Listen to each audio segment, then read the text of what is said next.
It's C-Doc Again is brought to you by Hackensack Brewing Company and their Imperial Pilsner Auga, which was created in honor of the legendary DJs, The Awesome 2. It's also brought to you by Chuck D. Spit Slam Record Label Group. The Spit Slam Record Label Group, a Chuck D situation. Catch us on your favorite streaming platform, on Bandcamp, or visit our official web store at spitslamrecords.com. All releases are available digitally or on CD, with select titles available on vinyl and cassette. The Spit Slam Record Label Group. Throwback to the future sound.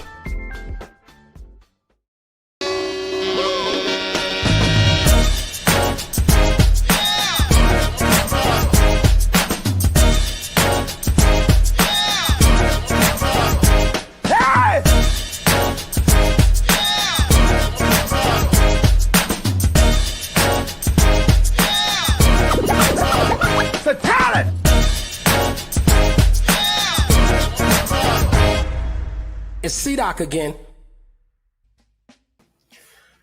Well. Welcome to another Tuesday night.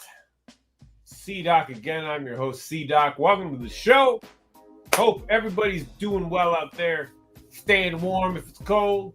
Staying cool if it's warm. Staying dry. Staying moist. I don't know. Anyway, we're not going to worry about that. But I do want to introduce the squad. And yes, Vengeant one, yes. Because, of course, they don't do it alone. So, please, welcome to the show. First up, she got her start in classic rap radio, the world's first 24-hour all-hip-hop station. Talking about KDAY in L.A., our lady from the heyday of K-Day, Jennifer O.J. 1580. 1580. Mm-hmm. Word up. AM. Yep. AM.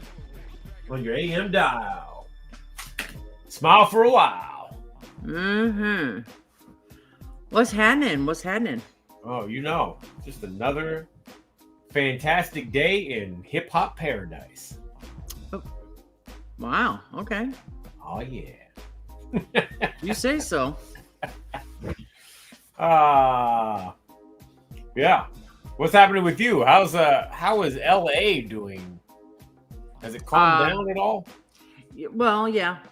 It rained. Oh, good.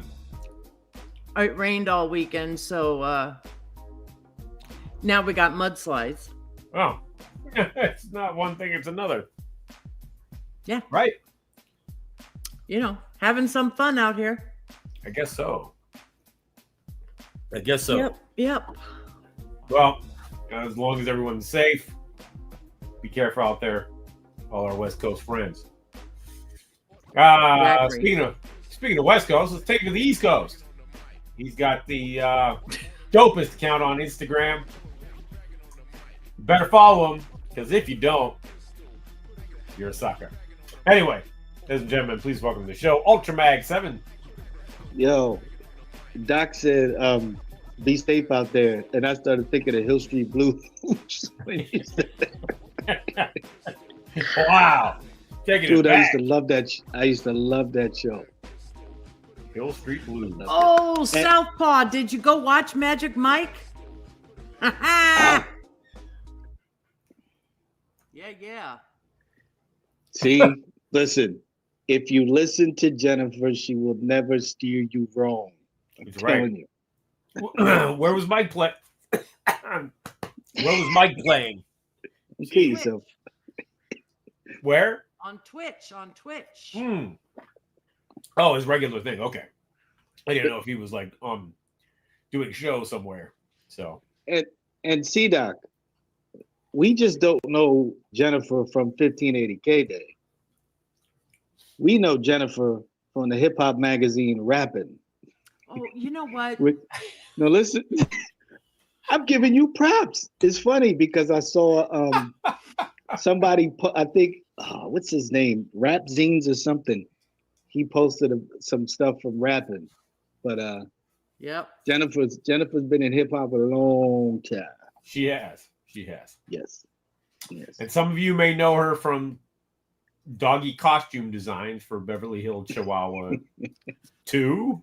Is that what it was? 3. 3, sorry. My bad. There you go. I knew it was one. Straight to video. Straight to video. Yep. And they still owe you money. Yeah, right. Yep. Follow the bouncing ball check. Yep. Ball. Exactly. Yep. Jerks. Speaking of jerks, let's go to. Oh my God! Speaking of jerks, go ahead. I was going to say, speaking of jerks, let's go to somebody who's not a jerk. Wow. I said he wasn't a jerk.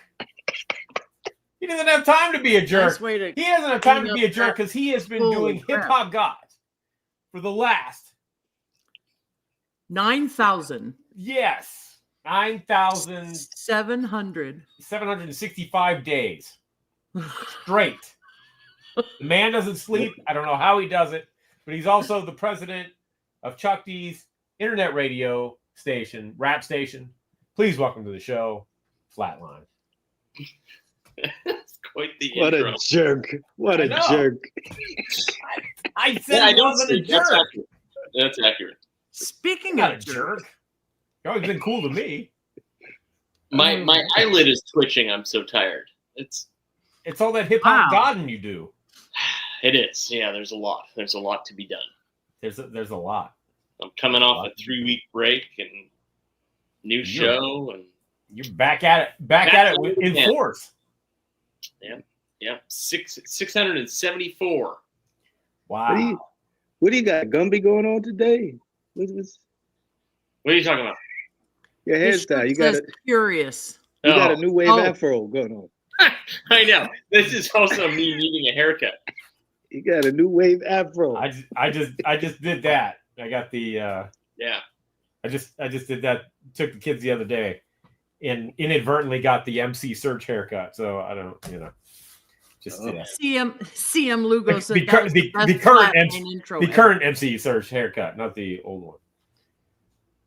What's up, Vashon? What's up, bro? CM Lugo said that was the best Flatline intro ever. It was something. I will never be able to repeat it. It was so, No. Yeah. What a jerk. Yeah. Oh man. Cat butt. I can feel the allergies welling up. Yep. Just by seeing it. Well, since we have a minute, let's talk about that Hip Hop God episode that's out now on Mixcloud. It is. Yeah. Yeah.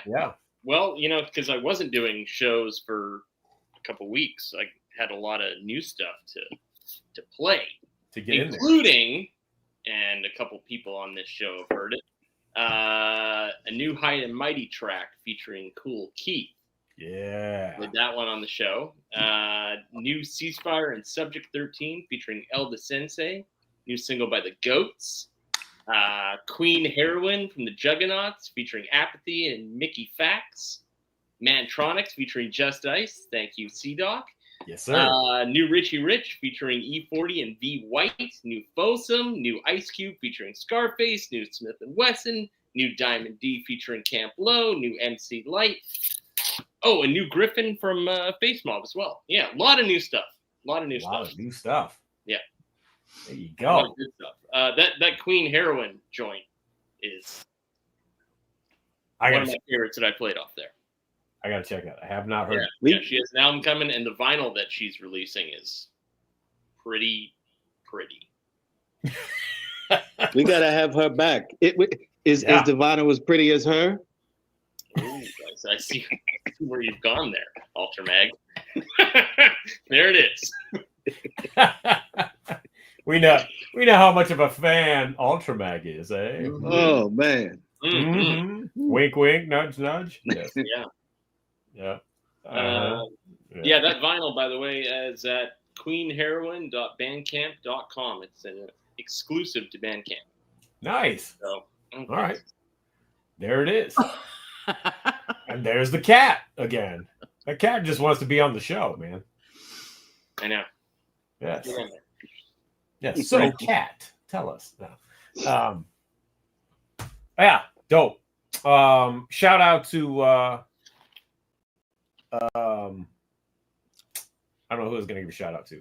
Oh, shout out to Vashon, who's in the audience, who finally got to see Public Enemy live for the first time. Oh, Yes. Over the weekend. man. Yes. Yep. Okay. Yes, indeed. So, and I have it on good authority. It was a good show. So, How could it not be? right. Exactly. Indeed. Yeah. The Prophets of Rage back on the stage. Southpaw 73 is jealous of your CD cassette collection. Thank you. So am I. That's why he's a jerk. Right. It's a good thing my wife's not around, Ultra. She would be trying to give you my collection. Yeah. I know it. Trying to Like sell it, trying to burn it. Yeah. Mm. Oh, Yeah. let me give a shout out. I think I got a promo tomorrow coming. It's out now, but there's a new beat tape from Count Basie. So yes. It's called Player Programmer, and that'll be. It's already out, but I think he's dropping. I did a promo for him. That'll be dropping tomorrow. But shout out to my man Count Basie. Count Bass. Yeah. Yep. He always comes with that quality. I played a lot of his new stuff on the show. Count Bass is Absolutely. dope. Yep. And I wonder who's loving you, like Michael Jackson. Been quoting that for years. Yep. Yo, can I tell you how many times that I watched that video of Chuck and Flav today? the video where he was telling Chuck was telling Flav to give him all the video, Give him all the tapes, the reels. his tapes. Oh Yeah. my God, it's hilarious. Yep. Hilarious. Still waiting on those Give them tapes. back. Yeah. He was like they in your mom's basement in a pillowcase. Oh, yeah. Oh. Yeah. I don't think I don't think those tapes are around anymore, unfortunately. But yeah. See? I know. See? You should listen to Chuck. I know. Listen to Chuck. There was a situation once where I was with Flavor and he played me some music and I knew I should have asked him to borrow that, to borrow it. Yeah. And then I saw him like a year later. He's like, yo, Doc, you got that CD that I played for you? I'm like, no. He goes, I can't find it. I'm like, oh, no, Flav, no, Flav. And I knew still kicking myself. I knew I should have asked just to archive it. Or replay. Yeah. What are you gonna do? What can you do? What can you do? Yeah. So I was going through our guest's discography, and man, joints I'd forgotten about. Mm-hmm. Mm-hmm. Like just yeah, and a couple joints that I didn't even realize, which was the weird thing. I was like, oh snap, it, or I forgot. I don't know. Hard to say. Hard to say in my day and age. I was looking for a record the other day that I swore I had. Could not find that record, but found 3 other records that I didn't realize I had. So Been there. Yeah. Jeez.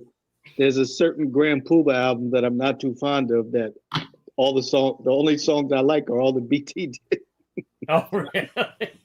Hold on.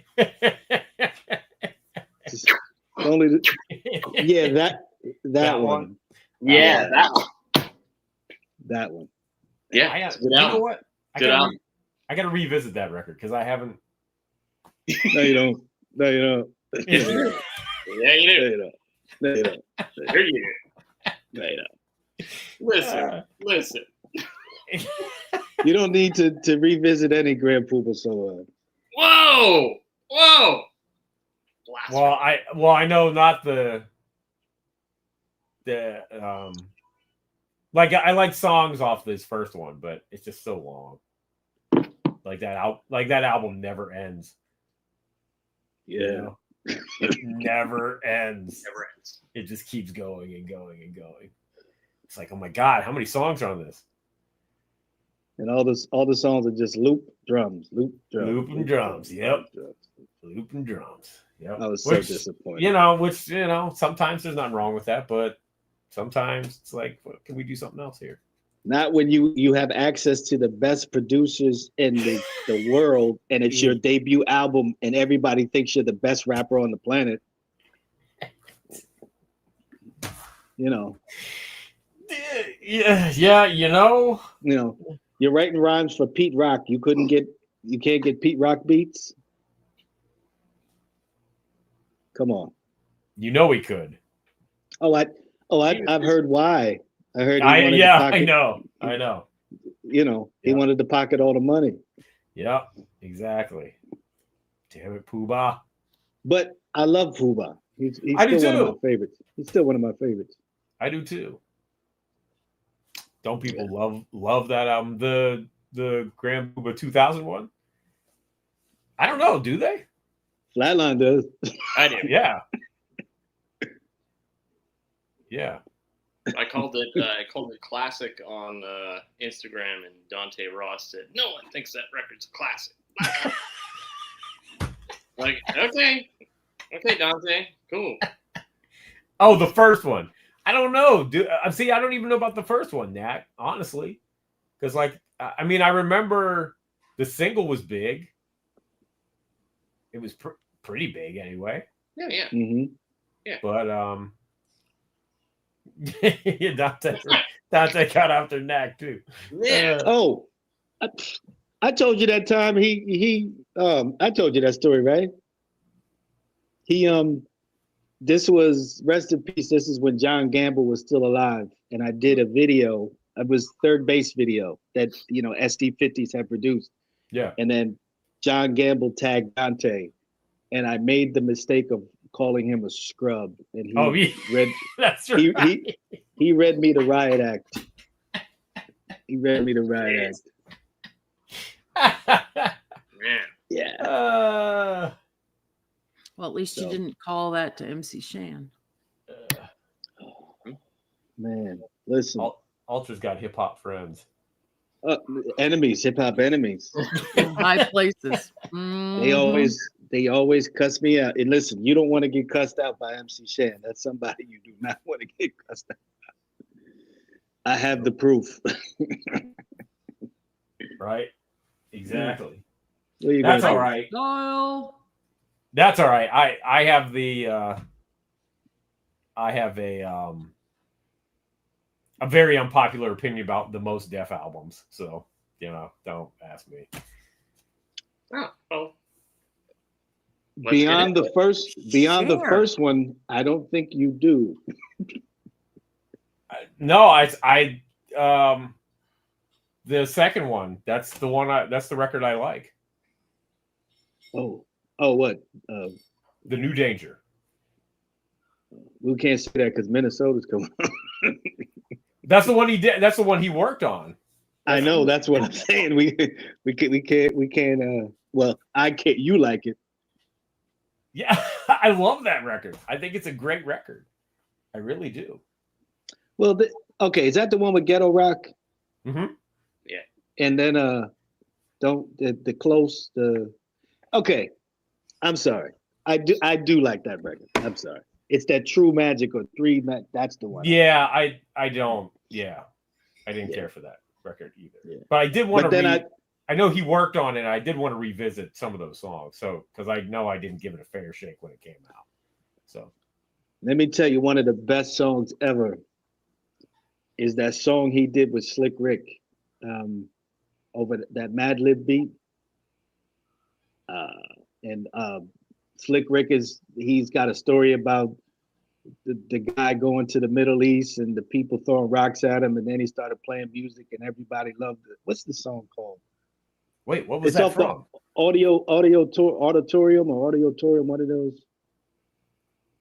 But that song is Slick Rick is a genius. Slick Rick is a like genius. Slick Rick is I know people don't. Slick Rick is like one of the best rappers ever Of all time. Like out of millions of rappers, Slick Rick is Of all time. like and one of the best. And he's wholly original and just has always done his own thing and doesn't give two shit. Yeah. Yeah, Nat got it. Auditorium. Yeah. That track is so dope. Yeah, the ecstatic. Yep. Whew. But I haven't listened to, I tell you one thing. I went to listen to, I could tell you one rapper I really don't enjoy. Mos Def's partner. Oh, Kweli? He just rhymes he rhymes 10 paces ahead of the beat. I can't. He does. He does. And I don't know how he does it, but he does. And then when they dropped that Black Star, I didn't love the first one, but then the second one, and I was like, as soon as I heard it, I was like, as soon as Kweli got on, I was like, I'm done. I kind of liked the first one. It's not bad. I kind of liked the first one. I wasn't huge into I didn't. And here's another unpopular opinion, I guess. I didn't love I didn't love everything Raucus did. Like I wasn't a Raucus fanboy. It's time for me to lead the show. Thanks, guys. It's been real. They put out a lot of great stuff, but I mean, if you weren't digging that, then you weren't either, huh? No. That's Black just Star? out of all the Raucus stuff, that was the one I was like, it's the one I didn't. Gotcha. It's not bad. It's just, I don't know. Maybe it's Kweli. Could be. I wanted to hear Mos Def by itself. I'll tell you my gripe with Kweli for the longest time is that I just didn't like his it's not so much I didn't like him as an MC, I just didn't like his choice in beats. You know? You don't like what's the name? High Tech? No, that stuff was great, but I'm talking like his solo albums. Yeah. I skipped a lot of those. Yeah. Okay. That's understandable. Okay.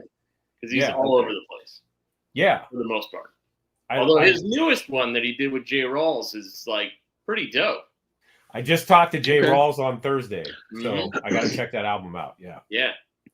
I will say this: the one Kweli album I really, really love, the one he did with Madlib. That album, I could listen to that through.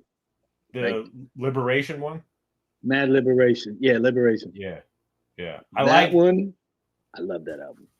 I like Eardrum. Madlib did a decent amount of production on Eardrum, and I think that's a really good record. You're right, CM. Yes, I think that's a great album. Yeah, that's my favorite Kweli record. Very good album. Yeah. That's my favorite record. Mm-hmm. It's his I guess personality. I guess it's safe to say Kweli's he's never coming on the show. Probably not. Somebody be like, hey, these guys are talking about. Yeah, you never know. No, I'm not saying, Rashad, I'm not saying he's not a dope. I'm not saying he's not a dope MC. I like him as an MC, even though Ultra said his style is crazy. I don't know how he does that. I don't know how he rhymes like that. But I just don't like a lot of the beats he picks. In fact, one of my favorite Roots albums is the one I can't think of the name of right now. Oh, that's great. Phrenology. And he's on the song Rolling with Heat, and I hate that beat. It's my least favorite beat on the whole album. It's God, I can't stand it. I skip that track every time. And it's not because of him, it's just I can't stand the beat.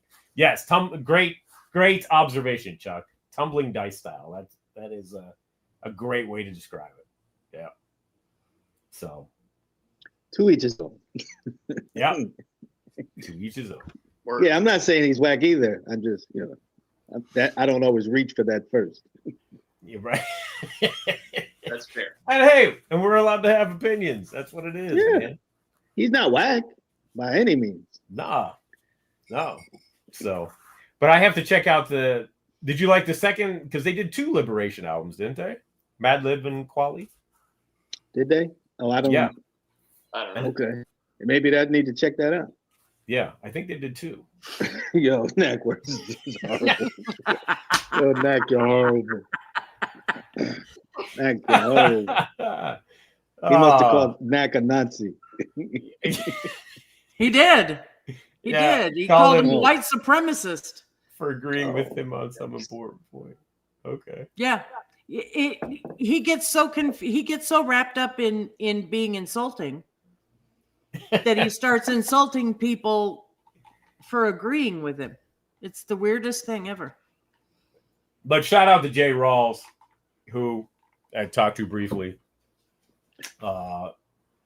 Jay Rawls, Columbus, Ohio. Yeah. Real Ohio players.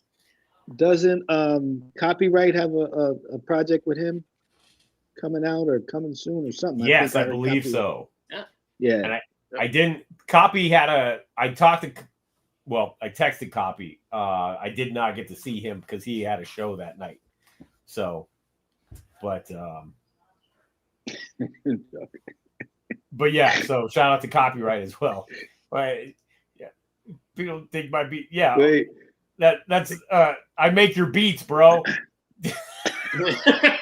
Listen, I was just talking to Blade about that. Me and Blade did a live, and we were talking about Chuck. And I told Chuck this before. I said, man, when Public Enemy came out, I said I did not like Public Enemy. But it was like, I was like, until I heard Rebel Without a Pause, then I went back, and I'm like, okay, this is the best stuff ever. But at first, I didn't get the noise. And when you hear Chuck talk, he's like, yeah, that's what I wanted. So he accomplished it with me. Yeah. No, that's true. And it's funny too, because the project that we just finished, when I started it and he's like, yo, send me beats, man. I just sent him the worst shit ever. It was like, oh God. It was like, because when he sent it back, I was like, oh my God, I can't believe I sent this. What is this? And I was just like so mad at it. Oh.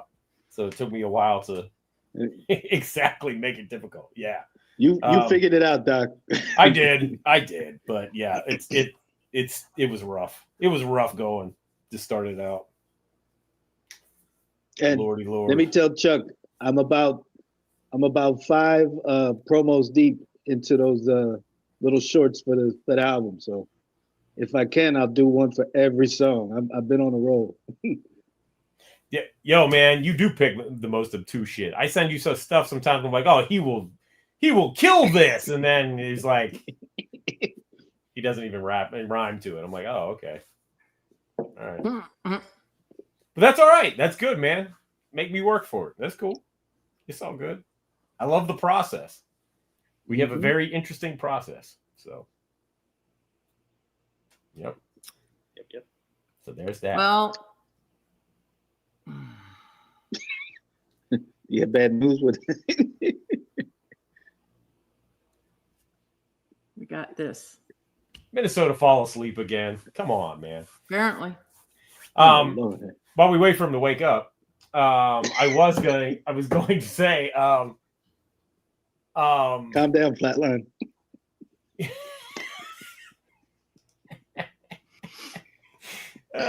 be disturbing, Ultra. Be disturbing. No, I thought I watched the mixtape, you guys, on Sunday, and it turned into quite the little Q&A there. Right? It was crazy. Yeah. Nice. It was fun though. Yeah. Yeah. No, it looked like you guys were having fun. I caught it after the fact. Otherwise, I would have chimed in and asked more questions. But Just all of a sudden, all kinds of questions came out of nowhere. yeah, But it was fun. that was cool. It was fun. Yeah. That was very cool. And also, I got a shout out and salute and rest in beats to DJ Kid Swift. DJ Kid Swift, yeah, and it was really nice what Solbach said about him, and Yeah.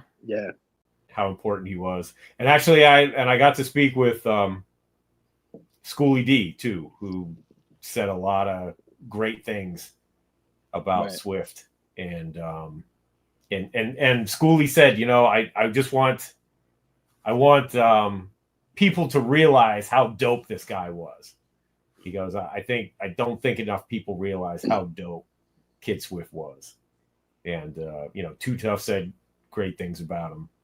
So really, I was looking forward to meeting him. Never got to talk to him a bunch of times, and I was looking forward to it. But he was on the show. And he was on the show. Yeah. So, well, those it's something about, if you're really into like cutting and scratching, there's something about those Philly DJs, and I love what they do is they can catch the word and cut it and like break it down. Like I'm going to the store, like, and Kid Swift was excellent with that. Like he like, I was listening to, when you listen to it, if you know the song 54, which is a Smut Peddler song. And at the end, it's like, that's my spirit running down the street. Like that Kid Swift. If you hear it, it's not all, but he breaks down all the words, and it's like trying to DJ or trying to scratch. I'm like, dude, that's like a difficulty level that's like out here. So yeah. Rest in peace, Kid Swift. Rest in peace, Kid Swift. Yeah. He was he was the nicest guy. Oh, the nicest guy. So big loss, but yeah. But yes. Anyway, so if you haven't checked out this past Sunday's mixtape, check it out on the replay. So you might have to watch it, because it might be the only Minnesota game. Right. Might be. Is that a new background? I flip back and forth between backgrounds. There you go. Janak, born again. Yes. And Nak, behold, Cage lives. We're getting the old Cage back on the new High and Mighty record. Hint. There you go. Born again. Yes. First name Smut. Last name Peddler. Man. Yep. Are you like the biggest High and Mighty fan, Flatline? Are you like? I feel like I am, yeah. I feel like you are too. I mean, I told them when they were on the show, but the home field advantage kind of brought me back to hip hop when I was like, things are not good right now. Right. I'm listening to other stuff, and that's fine to listen to other stuff, but I heard that album, woo! And I still put it on. I'm like, woo! Yeah, I love it. All their stuff I love. But that album in particular really set me back on the path. When was that album? 2000? 99. Yeah. I think 99 is not a great year for hip hop. Dude. Well, right. No, I mean, if you look back on it, I've like gone to the releases. I'm like, there's some just Doc. Nobody says 99. Nobody brings up 99. Yeah, no. There was stuff that I liked, but you're right, it was rough. You know who did it? You know who did that for me, Flatline? It was People Under the Stairs. Oh, yeah. I could absolutely see that. In 2000, when I got Question in the Form of an Answer. Yeah. Mm-hmm. That was just like the greatest fucking record I had heard in a long time. Yeah. It just What year did Quasimodo come out? Was that like 99? It was 2000. Okay. Yeah. Dude, the minute I heard that Quas, I was like, yo, this is. Yep. Yo, I was like, yo, Madlib is just on something else. Yep. Y2K. I wish there were more I wish there were more Quasimodo. I could just listen to them. They're so entertaining. I love those Quasimodo albums. Yeah. Yep. I guess evidently there are. It's just I don't think Madlib has any intention or interest in releasing them. No. So. Yeah, because I think Peanut Butter Wolf used to probably steal them from him and put them out. Yeah, we know that ain't be. happening no more. Could be. That ain't happening no more. Yeah. So, but yeah. I used to hate 7L and Esoteric. I never liked those guys. I used to think that they were the bootleg High and Mighty, and I'm gonna tell you, I didn't really like 7L and Esoteric until I liked the Be Alert song because it had the Transformers sample, but until they came out with the album with Doom, Metal Face meets Czarface, like when they came out those. Yeah. Then I started go back and listen to stuff. I'm like, all right, because even they would, they were down with Vinny for Army of the Pharaohs, but I just something about it. But when I went back, I'm like, oh, I slept serious. Yeah, I never. They had a couple joints that I thought were cool, but it just wasn't my kind of thing. Not even from a rhyme style. It was just kind of like the general vibe of it. But yeah. I don't know, Chuck. He said a Madlib's vault. Yeah. Don't that know. fire. I don't know what happened. With the fire. I don't know what happened. Yeah, I don't think he come out and said what all he lost aside from equipment and things like that. Man. Yeah. That would be a shame. Damn, man. Not just thinking about that. That's crazy. Right. Especially as prolific as he is. Oh God. Yep. Although, he has said that he's been doing, I don't know how he offloads it or whatever, but for the past how many years he's been doing it, all his beats on an iPad. So I don't know. Listen, he said, "Is Mad Villain 2 going? Are we ever going to listen, man? Let me tell you about these Doom albums. Are we ever going to hear it? No. Even Mad if it Villain 2, also the what is it? Swift and Changeable with Ghost. Oh yeah, and Doom. Come on, man. Yeah. Man. Yeah, I bet it's crazy out there. I can't even imagine. Hey, shout out to the Hard Rhymer for being in the trenches today and helping people out. Anytime anybody says any bad shit about Chuck D, I know they're lying. I will fight them. Hell yeah. With the power. I will with the power. With the power. That's right. It's bullshit.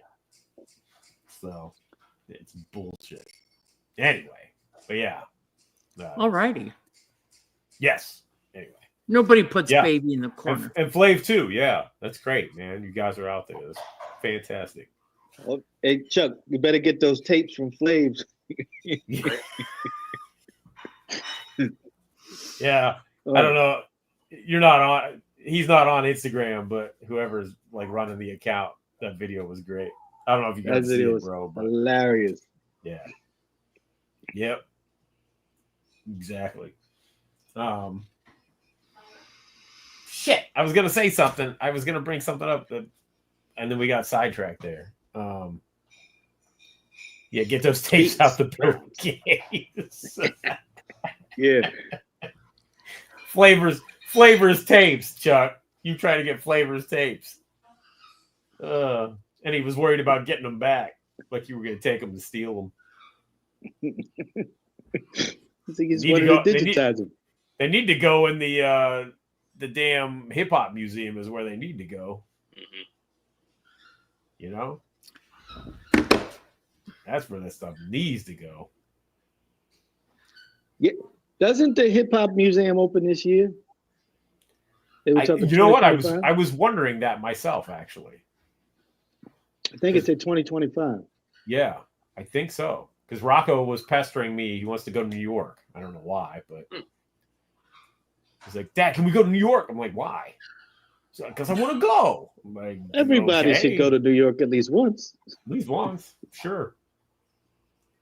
But And that you'll I was never want to go back. But yeah. exactly maybe. But that was actually one of the things I was thinking. I'm like, well, if the hip hop museum opens, yes, Mm. that's what I thought.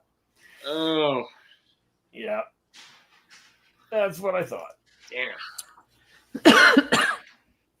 But So yeah, hip hop museum. Vashawn, we would like to know the same thing. hey, I blame Don Key. Yeah. He jinxed it. Damn it, Blame Don Key. I blame Don Key. It's his fault. Always Don Key. We love you, We Don will. Key. He said sorry. It's all good. It's all good, bro. I venture to guess we will never be visiting Minnesota ever again. We tried. That's correct. Mm-hmm. You didn't know about Money Boss Players till Sadat X Wild Cowboys album. Well, you were on Sunday night,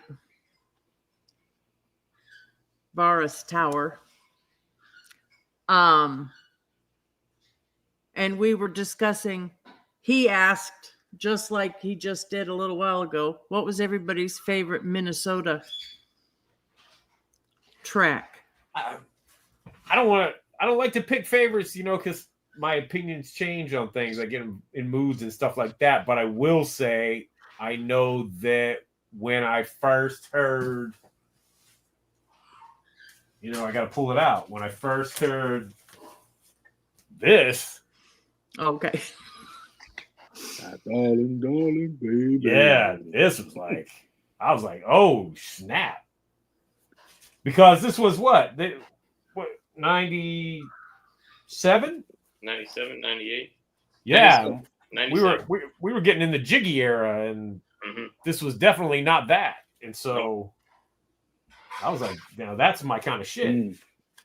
That B-side is my kind of shit. The B-side? Yeah. Wishful Thinking with the Be Real, G-Rap, and... Oh, man, I got to listen to that again. Who else is on there? Fat Joe. Yeah. Is that the one Showbiz did? Yeah. Yeah, I got to check Should have been on the album. I got to check that out again. I haven't played this in a while. But then even, right, so I went out and got that when I heard it. And then, me being a huge PE fan, it was before I worked with them. He did a joint on He Got Game. Revolution. 33 Revolution. Revelation. Yeah, which I love that record. Revolution. Yeah. That's one of my favorite songs on the album. Yeah. Meow, meow. Yep. It's such a bugged out song. Yeah. And yeah, Varus, fucking Brooklyn Kids is dope. Oh yeah. Brooklyn Kids is just Yeah. Listen, my favorite Minnesota beat is Think Big. Do do do do do. That the minute that comes in with Lord Tariq and Biggie, that the song Think Big. This could be the start of something big. You never heard that with Biggie? Yes. Yeah. That's, All right. Okay. Yeah. Dude, it's like do do do.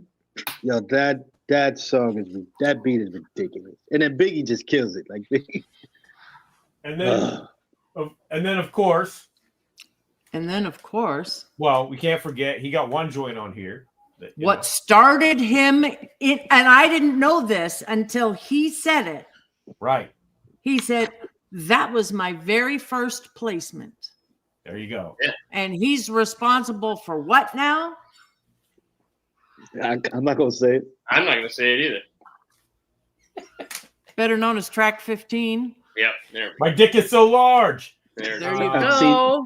Where's Mara at? She's got to wash your mouth out with soap. She's at the theater tonight. Yeah. Okay. Yeah. Yes. Well, you guys don't remember the hook? My dick is so large. My dick is so large. I can't even fucking believe my dick is so large. I'm telling Mara on you. You're in trouble. She ain't gonna care. The funniest thing in the world was Soulbuck played that in the mixtape, and and cut out the volume and said, "What the hell is Jingle saying?" He wasn't saying anything. Oh, the hoop la the heat up. The hoop He was la saying the heat. "Locka-locka-lia." That was his best JJ Fad impression. Yeah. Oh, that song is so great. And that beat is another one. That beat is crazy. That beat is crazy. What nobody yes, the Dick song. Wait, he didn't. What? Damn it, Minnesota, wake up and come on the damn show. Because I want to ask if he mixed it. I'm guessing he did not mix that, right? They mixed it. They did. If you oh yeah, mixed by Randy. No. If you go back through the story, they had that track. Don't know, but you can hear when you listen to the record. You can hear them say, "Hey, play that one joint." No, not that one. The other, yeah, that one. Gotcha. And it was because somebody had come down with the record and they noticed the parental advisory already and they hadn't said anything. Right. And they said, okay, it. if that's coming, then guess what's going to happen? And they went in and did that right off the top of their heads. Yep. There you go. That's why you get Jingle going to Locka-locka-lia, because I love that song. It's hilarious. But yeah, my other unpopular opinion is that, this is he worked extensively on this album. Oh, I'm with you. I like that one. It's a great record, and he did a lot of dope joints on this. And he rhymes on this too. So don't push me because I'm close to. I love that song. Yeah. Grown Man Business with is the one he rhymes on, Minnesota. Mm-hmm. So yeah, dope record. I know everybody fawns over Black on Both Sides, which I like. I like that record, but for my money, that it's the New Danger. So man, and the Ecstatic is good too. Yes, I like the Ecstatic. Hey, so talk about money shot. Knowing is half the battle. Indeed, I think Stewie just shut. I don't have Flatline. I don't have that record. I don't think I've ever heard it. Oh, well, Minnesota did 2 beats on it. Right. Yeah, he did only when I'm drunk. And that's the joint. Yeah, and Pimpin' Ain't Easy. I gotta check it. Yeah, you should. There's great stuff on here. Okay. Those are the 2 dopest songs on the album. Word. All right. Don't turn your head at me, sir. I don't know about that. What do you think, Ultra? Ultra, you got opinion on Wild Cowboys? Love Sadat X. Love that album. Yeah. Listen. Why haven't we had Sadat? I don't know. We need to. We've tried. Yeah. Oh, have we? We have tried. Well, we should have him on. Listen. Try harder. You know what we were Did you actually say try harder? I said we need to try harder. What the hell? Off that album, I heard the album and I have it, but I got it later. But that song, Escape from New York with D-Dot, that was my jam. Yeah. And I heard D-Dot, finally the album came out, bootleg years later, but D-Dot You was have dope. to pay Sadat X. I'm not paying Sadat X. If I'm not paying... We don't pay anybody. They come on the show, they don't come on. You think this is Vlad? Yeah. God, I hope nobody mixes us up with Vlad. What?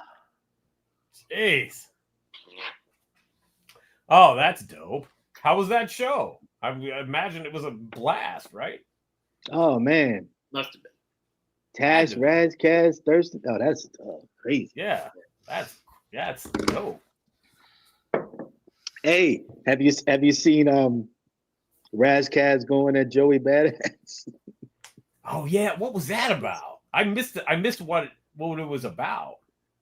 I think because Joey Badass started throwing stuff at Kendrick, but I think he might have made some like blanket West Coast statements or something. And Raz said, "Let me come in and finish him." Listen, you don't want to battle Raz, guys. Hell no. Listen, Hell no. I liked. Somebody said this about Joey Badass, and they were like, "You know, he's dope and everything, but there's something missing." And I'm like, "Yeah, there's something missing for me. I like his stuff, but Yeah, I like it's Joey. just, but he ain't ready for Raz. Like, nah, No. you don't want none of No, that, man. dude. There are seasoned MCs, veterans out there that are not ready for Razzcast. Yeah. Dude. Come on. If he can make nature the threat, you think he can't dissect you? Come on, man. Seriously. Seriously.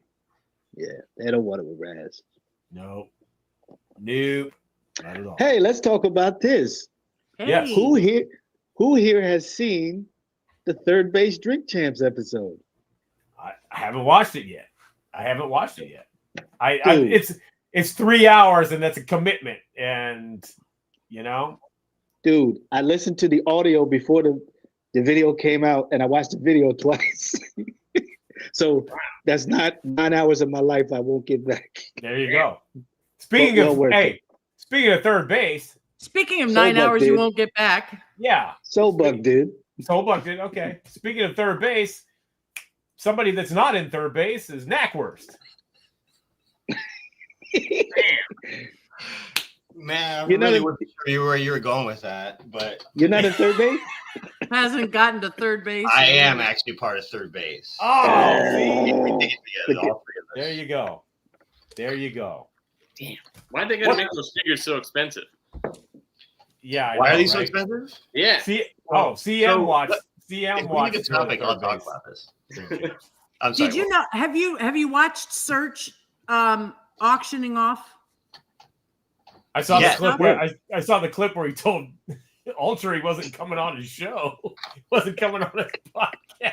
Everybody should leave him the fuck alone about stop bugging him Rap- about coming on the damn show. Rappers hate me. Yeah. Hate him back. That's really funny. They You won't come mentioned on the that. show. I did watch that for a little bit, and I did see, because we're linked, saw that your comment was in there, Ultra Mag, but I don't think I saw that part because, like, I have a short attention span for live shit, So Right. what I did see is he was like auctioning off a 12-inch of Here Comes. I think it was a 12-inch, and it was like going for $65. I bought that 12-inch for $4 in Los Angeles like a week ago. Yeah. Right. Yeah. It was odd, but he was doing it for charity, right? He's doing It it for a wasn't cause. going. I think so, but Yeah. isn't that a It wasn't- common? I mean, yeah, okay. It That's wasn't what it's going all for for? $65. It was going for Beach 65. Oh, I'm 65th. sorry. You're right. I did And- notice that too. He won't. He He was won't doing like say 65th. dollars. Yeah, I need 55th, and he was naming them after streets. Right. I need to Obviously, get to 125th Street. I'm in Spanish Harlem right now. Well, tell him we'll do a fundraiser while he's on the show. Yeah. It's He-Doc again. Mm-hmm. Exactly. Anyways, There I you just go. came on to rub this in. Shit. Ah! God damn it. Maybe this one too. Oh my god. I actually paid decent money for this one. This one I copped I don't remember, but this is the harder one to get. I think. Oh man. That's It's- weird. Is out of stock. Did you see, by the way, that they are re-releasing One Step Ahead of the Spider on vinyl, and they're only doing 600 copies? No, but thank you for mentioning that because I want a copy. I don't have that one. Yeah. It's on. There's a link on his Instagram. So Taking note. Hell yeah. That's rad. No, I didn't know that. But I think you're the only person on this earth that I hear discussing MC900 footage. I know. Hopefully there are 600 others out there. I know. I hope so too. Yeah. 598 more. I have a feeling that there probably will be. Yeah, no, that's gonna go. I know that Anybody wants to buy the cassette, you could I could sell it to you. I mean, maybe. Wait, You're gonna get search prices, Knack. You're gonna get search prices. Why did you do me like that? Hey, I need money. Don't we all? This is the name of the little card game I have, by the way. Okay. The That's question. the show. the questions. That's the show. That's yeah. the dude. Sean, what's his name? Sean something or something like that. Yeah, this one's like Sean Krantrowitz. Yeah. Krantrowitz. That dude. It's got to be better than this one because this shit is not even correct half the This is time. why I'm offering it up. So this actually, it's a pretty serious game. I got a homie that I've played it with. One of my few friends that really knows hip hop well enough that we can really have a sparring session. Yeah. And in fact, we did a few games and we're like tied right now, so we need to do that ultimate tiebreaker soon. But like the game basically just has like these 8 categories, and you go in turns, and you got to close out every category. You got to get one answer right in every category. And Knack, are we going to have a game? They're not easy, but I'm thinking like, yeah, we can do a couple of test runs, but like, let's go. I'll be the game master. Get Chuck D on here. I want to see all you guys against Chuck. I mean, and whoever else you want to bring on, right? I have like some buzzers and the whole nine. That'd be fun. Some butter buzzers.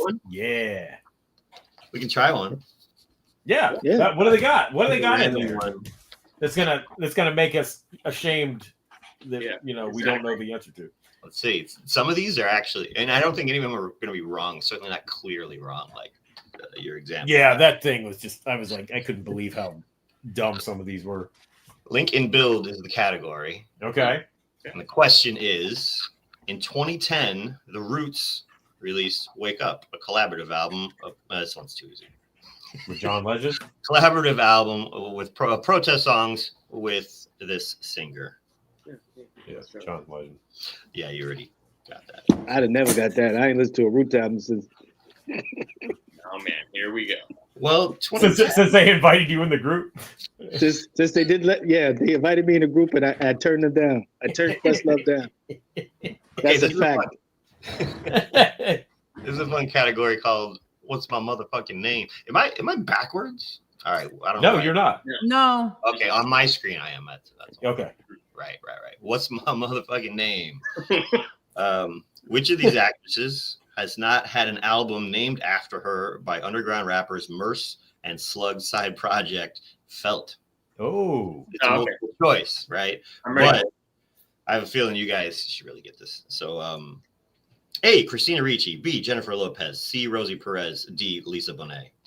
It was Jennifer Lopez. Let's see if people want to guess. Yeah. Because it's pretty obvious to like B, Jennifer Lopez. That's my. And while we wait for people to answer, what was the name of Nicki Minaj's debut album? I think if I thought hard enough, I might know that. I have no idea. I don't even have a guess. Nah. I don't know. Here's a dumb. This one's a dumb. Okay. Oh, we're not getting the answer. Fuck you. We're not telling you. Oh, it's Pink Friday. Pink Friday. Yeah. That's no, I did not know that. Oh, Pink Friday. I thought you said Pig Friday. Pink Friday. Pig What did you think I said? Pig Friday. Oh, Pig Friday? That works too. All right, I know that was wrong now. My answer, by the way, was Jennifer Lopez. Obviously, they have better taste than that. Yes, sir. Wait, did you have all three flatline? I have 2 and 3. You have 2 and 3. Okay. Yeah. Wait a minute. They have better taste than that, but Christina Ricci? That's the name of the album. What's wrong with Christina Ricci? I mean, we're talking overall human qualities, not just like. Right. Are we not? Have you heard these albums, Jenny? Mm-mm. No. Well, you're Can't missing say out. that I have. Merce and Sluggo. Yeah. Yeah.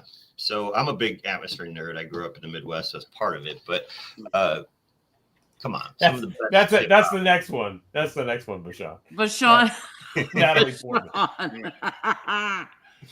I do have an original pressing of that first CD.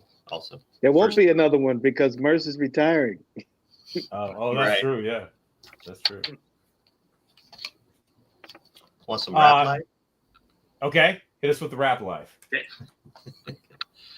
Back when he really needed a dollar, this R&B / soul singer was one half of underground hip hop duo Eminem with producer Exile. It's not easy, is it?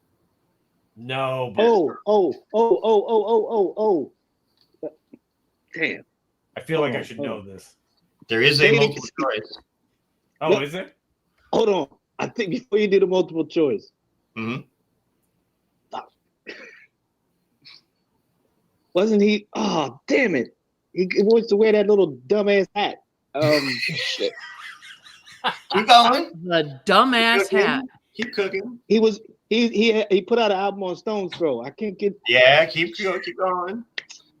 He did not show up in the Stone's Throw documentary because whatever reason he seems to have beef with Peanut Butter Wolf. That seems to be a running. Well, Mac, you know I know the answer. I just can't get his name. Aloe Black. That's what he look. You know he wears a little dumbass hat. No, I know exactly what you meant when you said that. Aloe Black. I think he's made some great stuff. Personally, I don't know what happened with Stone's Throw, to be honest. But yeah, he didn't stay long.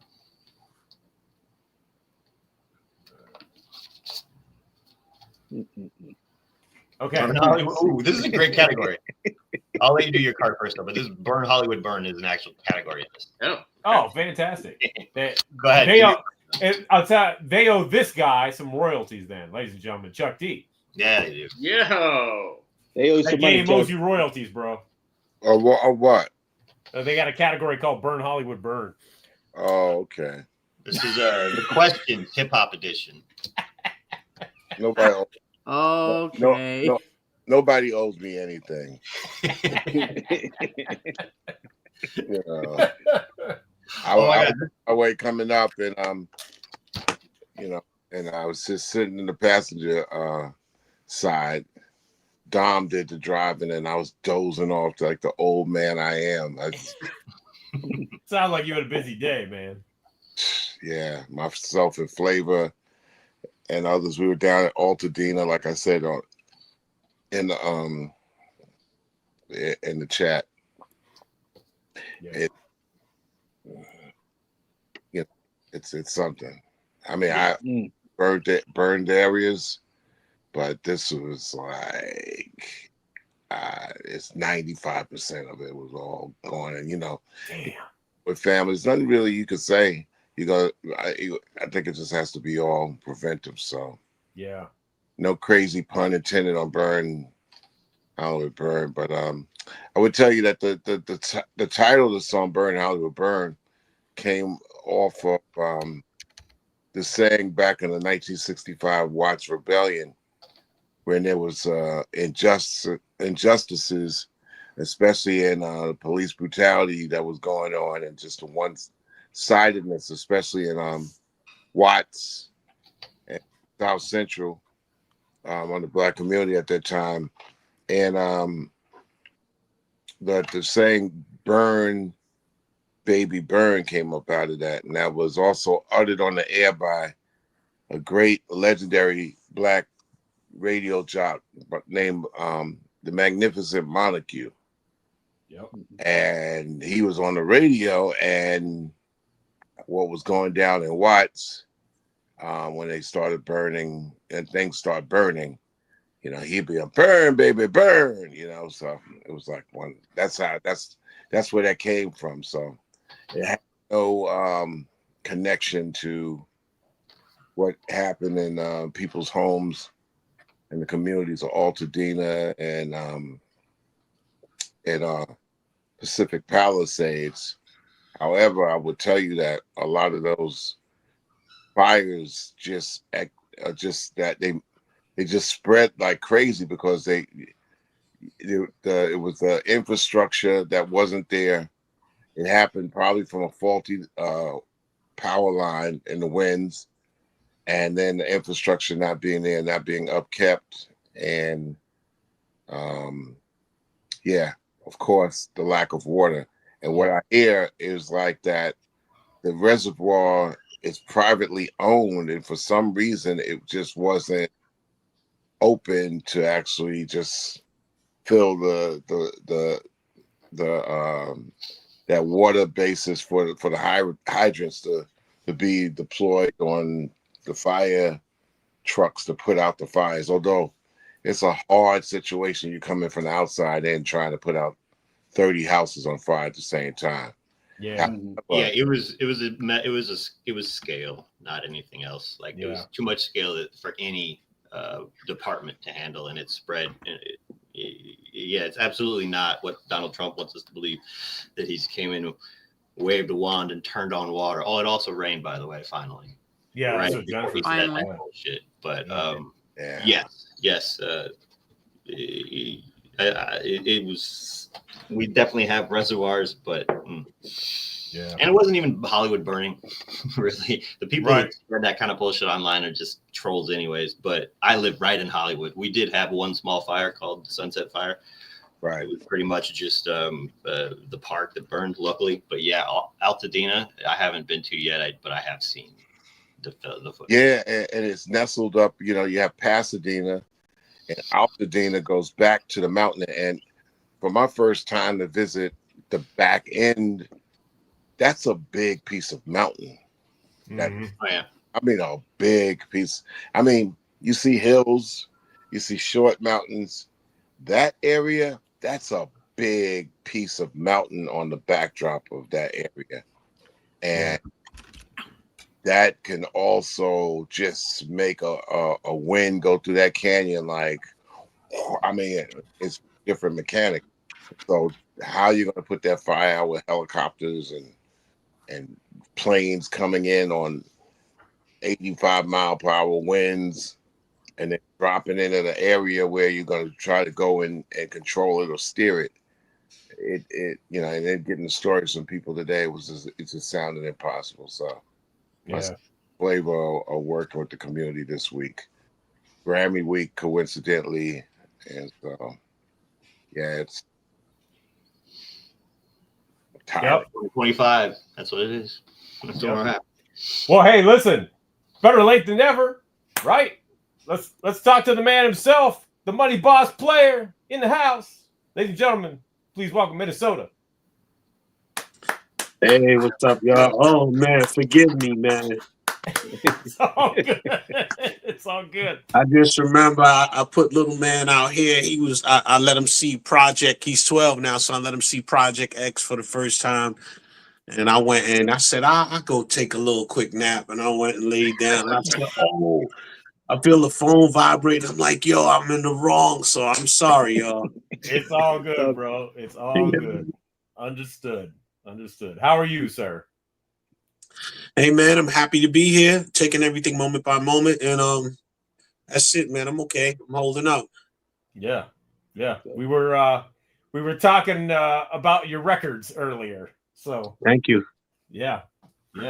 And you know, you worked with the gentleman right next to you. Yes. Oh man, Chuck. Chuck, what's up, man? Long time. All right. Yeah. Last century. Yes. Yes. Thank you. Yep. Yeah. What's good, y'all? Yo, man, we're happy to tell you we have some questions about the records you have made, but I do want to ask about because I heard an interview with you last year that you said you were working on a new project, and you know, are we any closer? Actually, it might have been from 2 years ago. Yeah, we're close to the Sidewalk Executive. I'm looking to with this project. I'm definitely looking to do more vinyl. As you know, vinyl is a very heavy selling tangible right now. Like yes, I know the music industry wants to come back in and get on the vinyls because the vinyls is a great moneymaker right now. So I'm gonna definitely do vinyls on Sidewalk Executive. Yeah, but I'm closing it up with 2 or 3 more joints. I got all my Pro Tools hooked up, ready to go. I got to put my ASR in the shop. The thing about these ASRs, I tried to anybody knows about the ASR 10 machine. there's one guy in New York that fixes them named Armand, and Armand is going to charge you what an ASR costed in 1995 to fix it. So Right. I was looking into a way to go around him, and I went through the Homeboy repair shop. They hooked it up, and I cut it on, and I was on fire. I did about 4 beats and it blew out again. So I'm gonna take it again to I'm gonna take it to Nyack, New York now, and let them send it out and wait for it to come back. So yeah, we'll be closing it up soon. Word. Closing Word. up soon. Yeah. So, well, since Chuck's here, can we talk about the He Got Game project and Yes. and how you came to that? You know how that happened. We're gonna go a little out of order, but that by the way is one of my favorite joints on the album. Yeah. And the arrangement on that song is crazy. Yeah. I think that's what caught me the first time I heard it. Right. I mean, we worked, man. It was fun working. And this is Chuck, man. I was knee deep in the crack game when I was listening to Chuck and them. So to be in front of him was like, I don't really care about artists, but to be around him and be around people who put consciousness in their records, it was a lot for me, So I was kind of fanned out. And I never forget being in the studio with Chuck. I was like, yo, Chuck, man, what's up with the black struggle? Chuck kind of looked at me. He didn't really answer me. He just looked at me, but we worked, we got it done, and that was about it. But that was one moment for more than one reason that I was fanned out. And I don't really like artists. I don't know. I never really did. Like, I like the music, but sometimes personalities I didn't. But Chuck was just real cool. I can't even remember the studio we did it in, because we didn't do it in the normal studios at that time. Yeah. And it wasn't Platinum Island. It wasn't Hit Factory. I can't remember where it's so long ago. I can't remember the studio that we did it in. But Chuck was just level-headed. It wasn't nothing. He didn't, and I would say, I don't give a fuck. I'll fight you. You know what I'm saying? Chuck was just level-headed, you know what I'm saying? And Well, I was following instruction, and I just thought that, like that at that time, it's like, yo, let's get this thing done. And I know it was the first time that I encouraged that somebody write the lyrics and me try to, and I came a bunch of lyrics, but then I say, hey, listen, the way it should be is the way that you want to see. Let's nail it and get the song done. And it's crazy that if like what happened after that, or people talk about ghostwriters or other people write your lyrics. Right. This dumbest talk ever, because the music industry is about that. Not every time the best vocalist is going to. Matter of fact, never in the past until rap, the best always have the best writers write the best stuff for them. So that was another thing for me. There's a guy out of New York, and I just never revealed his name, but he was the hottest on the mixtapes, and it was a combination of me going through what I had went through in the street at the time, and I had really put my pen behind him. If I had known back then what I know now, I never wanted to be in the front of anything, but with age comes maturity, and I don't care now, but New York City has been in love with my pen since 1990, because that's how high I took homie on the mixtape circuit. And then when the deals came and the people got in, all the music industry people was looking at me like, who are you? What are you doing? What are you around for? You know what I'm saying? But I really put my heart and soul into the pen, and I would just say this: when I was putting the pen work in, there was Nas at the time, Biggie came, and then it was my guy. He stayed on the mixtape level, and when he did get the deal, he was kind of like, bye. It was crazy. So, that's it. Things happen, and from that time, it's like, to me, in my mind, it was like, how are you betraying your ghostwriter? I spoke to him recently, and I was like, yo, people got $1 billion now. I don't want to talk to you. You know what I'm saying? But I don't know, man. Sometimes musically, that's always been a part of rap. Yeah. Like out of my group, the Money Boss Players, there was 2 guys that I would have let pen anything for me to this day. Eddie Chiba and the guy C-Dub. Like their pens was just incredible. So, like Chuck said, there's nothing wrong with a person penning something for you, Yeah. Nothing. And I think we covered, like, it was my job to cover like 70% of it. And then I said, all right, listen, we take up the 30% or the 35% of it with a whole different point of view and a different angle. And I said, Hank, wherever you get, yeah, so be it. Let's knock it, Right. I mean, but I never understood why people would put the weight on themselves to think that you got to come in and 100%, you got to touch every aspect and every texture yourself. Yeah. Chuck, Brother Barashango says those that can define you can confine you. So, Yeah. a lot of times people always put their injections or interjections in our culture, and it takes it away from what it should be. And this is why we have the level of garbage that we have out here now. Because I don't get me to lying about who I like right now. Little. Oh my God, it's terrible.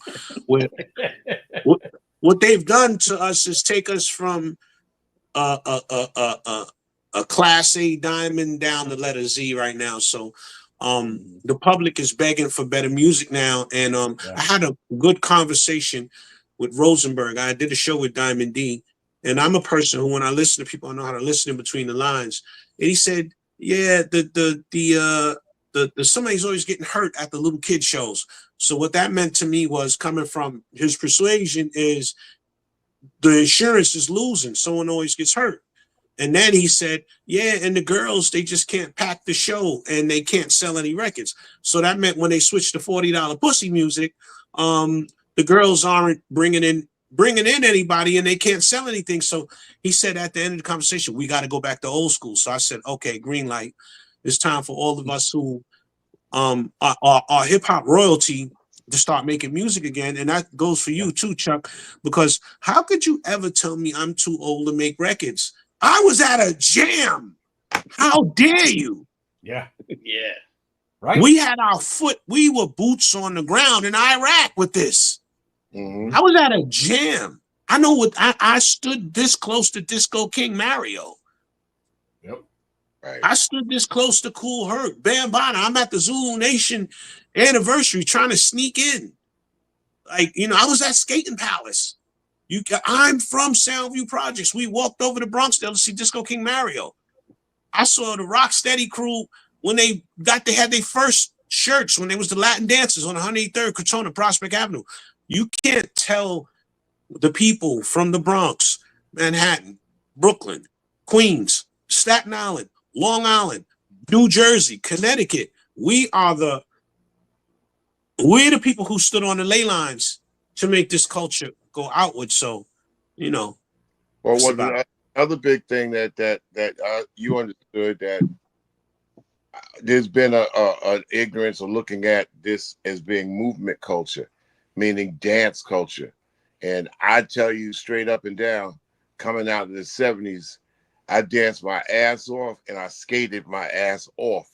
So if you wasn't making my body move, that it was like, and now if you look up, remember the transition, and I'm not going to say the year when, but if it's going to go from move your ass culture into popping bottles and sitting down and watching. I mean, I'm not saying that's not bad, because back in the 40s, musicians got down in cafes and people sat around on tables and watched performers all night. Yeah. But in the 50s, in the 60s, that's when the tempos, the music, it amped up to the point where people had to dance. Mm-hmm. And when you remove the dance element, are things that make you move, and you just sitting down and just nodding your head. Eventually, a nod turns into nodding to sleep because nothing on you is moving. This is what we've seen all century. It's like, yo, cool. You know, if this is moving you, why is it just moving your eye and your head and ain't moving the rest of you? Is you too lazy or whatever? And so, to me, my thought was like, when it became more sedentary and people listening to music sitting down, I get it, man. I sit in the car and I'll play something and I got my hand on the steering wheel while driving and nod my head. But when that is all you're going to do to a song, and then you got people making music and they don't even have it in their mind that they're going to move to it. They got to watch people move to it. Yo, man, I think it's the beginning of what you call low returns. You ain't even dancing. Nah, I'm just too cool. I don't do that. You go to weddings, and the weddings, all the women dance with each other. The dudes is on the wall watching. Where's the bump? Where's the bump? Yeah. The bump is Wow. like, the Jamaicans that bump in there, but that's just my opinion. I think the owners and the controllers of the music know that if you can control the music, you can control the behavior of the people. Yeah. That's the biggest attachment to our bodies and the music and the mantras being thrown out of the music. So, like Chuck said, I mean, this is true. I mean, you get a lot more. It's like almost what I heard him say. It's almost an alley-oop to the health and hospitals industry. People ain't dancing. People is overweight now. They need to get out there and shake a tail feather. Right? Seriously. Well, I mean, even the rock guys is out there, and they're like, da. And even if it's not dance music, it's got to be some music where the crowd is jumping. But we've seen like this movement, like over the last 10 to 15 years, where somebody 19 years old and all they doing is sitting down. Right. Well, I got to give it to listen, I am probably the number one hater of trap music, and I'll go on record to admit that. But what I will say is the Little Thugs brought back dancing. They made dancing cool after Millie Rock on any block. So they're kind of moving again. Yeah. So I'll give it to them. They got them moving again. And I was just happy about that. I was like, yo, are they moving? Are they dancing? So for a while it was Wallflower time, but Wallflower is over now. The kids is getting out there and they shaking the tail feather. Wallflower time got to be over, especially the next year of a 45, 47. But that's an important element. It might just be my opinion, but like the change is going to have to come from people between 20 and 40, man. I think we're 65, 70 years old. We are an aberration. But if you have a body of if you have a body of population between 20 and 45, and they sitting down on their phones, they're not going to be the best judge of music, because what they doing?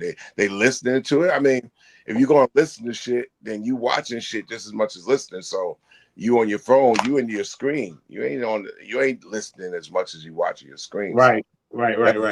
Talking on that, but yeah. But back in the day was different. Even though we were hardcore, and this is 26 years ago. Even though hardcore music, we moving. The crowd is moving. They sweating. They stage dance, diving and stuff like that. They mosh pitting into each other and stuff like that. That has been seen less and less over the last 15 years. Yeah, and a lot of people hit the floor now when they come off the stage. So some people catch some raw back, some raw concrete. The love is gone. Right. We're not catching you. Right. Even if you can't dance, you had to dance. Get out there and do the 1.5 step or something. Yeah. So once you take that out of the music, then it's just like, what's the judgment? What's the barometer? Oh yeah, that beat is tough. And all you doing is this. How am I taking your judgment on that beat seriously when nothing else moves except for your head? I might as well write you out and type you out a dissertation. Yeah. We could strip all the music we could strip all the music and not even do a cappella. I could just talk it out if you just gonna do this. Right. Where's the movement, man? Where is like the whole you come like damn, I heard that joint and it's so hectic. I came out sweating. Where's the sweat? Where's the sweat that comes out of it? Yep. This is wow. I didn't you hit a blind spot, but this is correct. It's a serious blind spot, but it is correct. Yeah. Yep. Hey, this ain't my interview, Minnesota. I'm just gonna be. Hey, look, man, it's a pleasure to have you here. And while we're at it, oh my God, there's a big thing going on now in hip hop where our Latin counterparts where they're questioning Puerto Ricans and I just wanted to interject this, and they're saying that they're co-creators. Number one, I was there; they weren't co-creators, and they're still our brothers, but I want everybody to, and I have nothing to do with this. This is not me. I want everybody to pick this book up. The Rise of the Latin Hustle, The Dancing Gangsters of the Bronx, which is a documentation that, when hip hop was starting and I was a little boy playing tag in the parks, that our Latin brothers was doing the hustle. Yeah. So, it's just like, I'm looking at it right now. Like you got museums and you got this and you got that. And there's so many people that have forgotten on purpose. Like when I saw that 50th anniversary in Yankee Stadium, I was like, what is this? It took Snoop Dogg to bring out hip hop's first MC. And we're so disconnected. People is like, who's the old man that Snoop is bringing out? This is the first recorded MC in the history of Earth. That's who that is. And it's just so many things wrong with the culture when the corporation gets to stick their dirty fingernails in it. And there's so many people that are forgotten, even from the 80s. There's so many people that weren't headline. And I was like, where's so-and-so? Where's these people? Where's these people? Where are these people at? And we know that they're alive. So I just wanted to interject with that for people who don't know. And this is not to disrespect Latin people or nothing, but Jamaicans, Puerto Ricans, it goes like this: African Americans first, Jamaicans second, Puerto Ricans third. Puerto Ricans, and I'm gonna put you in charge of graffiti and breakdancing. When we got up off of that floor, what I saw as a little boy in 1976, right before the blackout, when we got up off of that floor, the Puerto Ricans got down on the floor and they stayed down there. Well, that was because we started getting fresh. We started wearing Pumas, right, British Walkers. We had writing on our new denim suits. And I'm 5, 6 years old. I'm seeing the guys that's 13 years old. This is what they're wearing. And they're not getting on the floor. And this is like, in our culture, we create things and throw them away. And, I'm seeing the ties between the people pushing the narrative and the hip hop museum. And that's not it. And this is why, and this is no disrespect, but this is why our Latin brothers started documenting it, because they weren't like Joe Conzo. When I'm a little boy, I remember seeing them at the hip hop events taking pictures because they documented it because they couldn't be a part of the actual thing. Right. So they were there with the cameras. And so, it's not a disrespect. They are part of it. They are brothers. And the conversation now is it is divisive. Yeah. It's very divisive. If you remove being geography away from a person, then they could be led anywhere. This is another comes in Minnesota that nobody talks about. All this is migration. It's like, why did your people move into the Bronx in the first place? And the further we get in the future, you got to talk about people's housing dynamics from wherever they came from. When white folks or Jews moved out of the Bronx, we moved in and rented.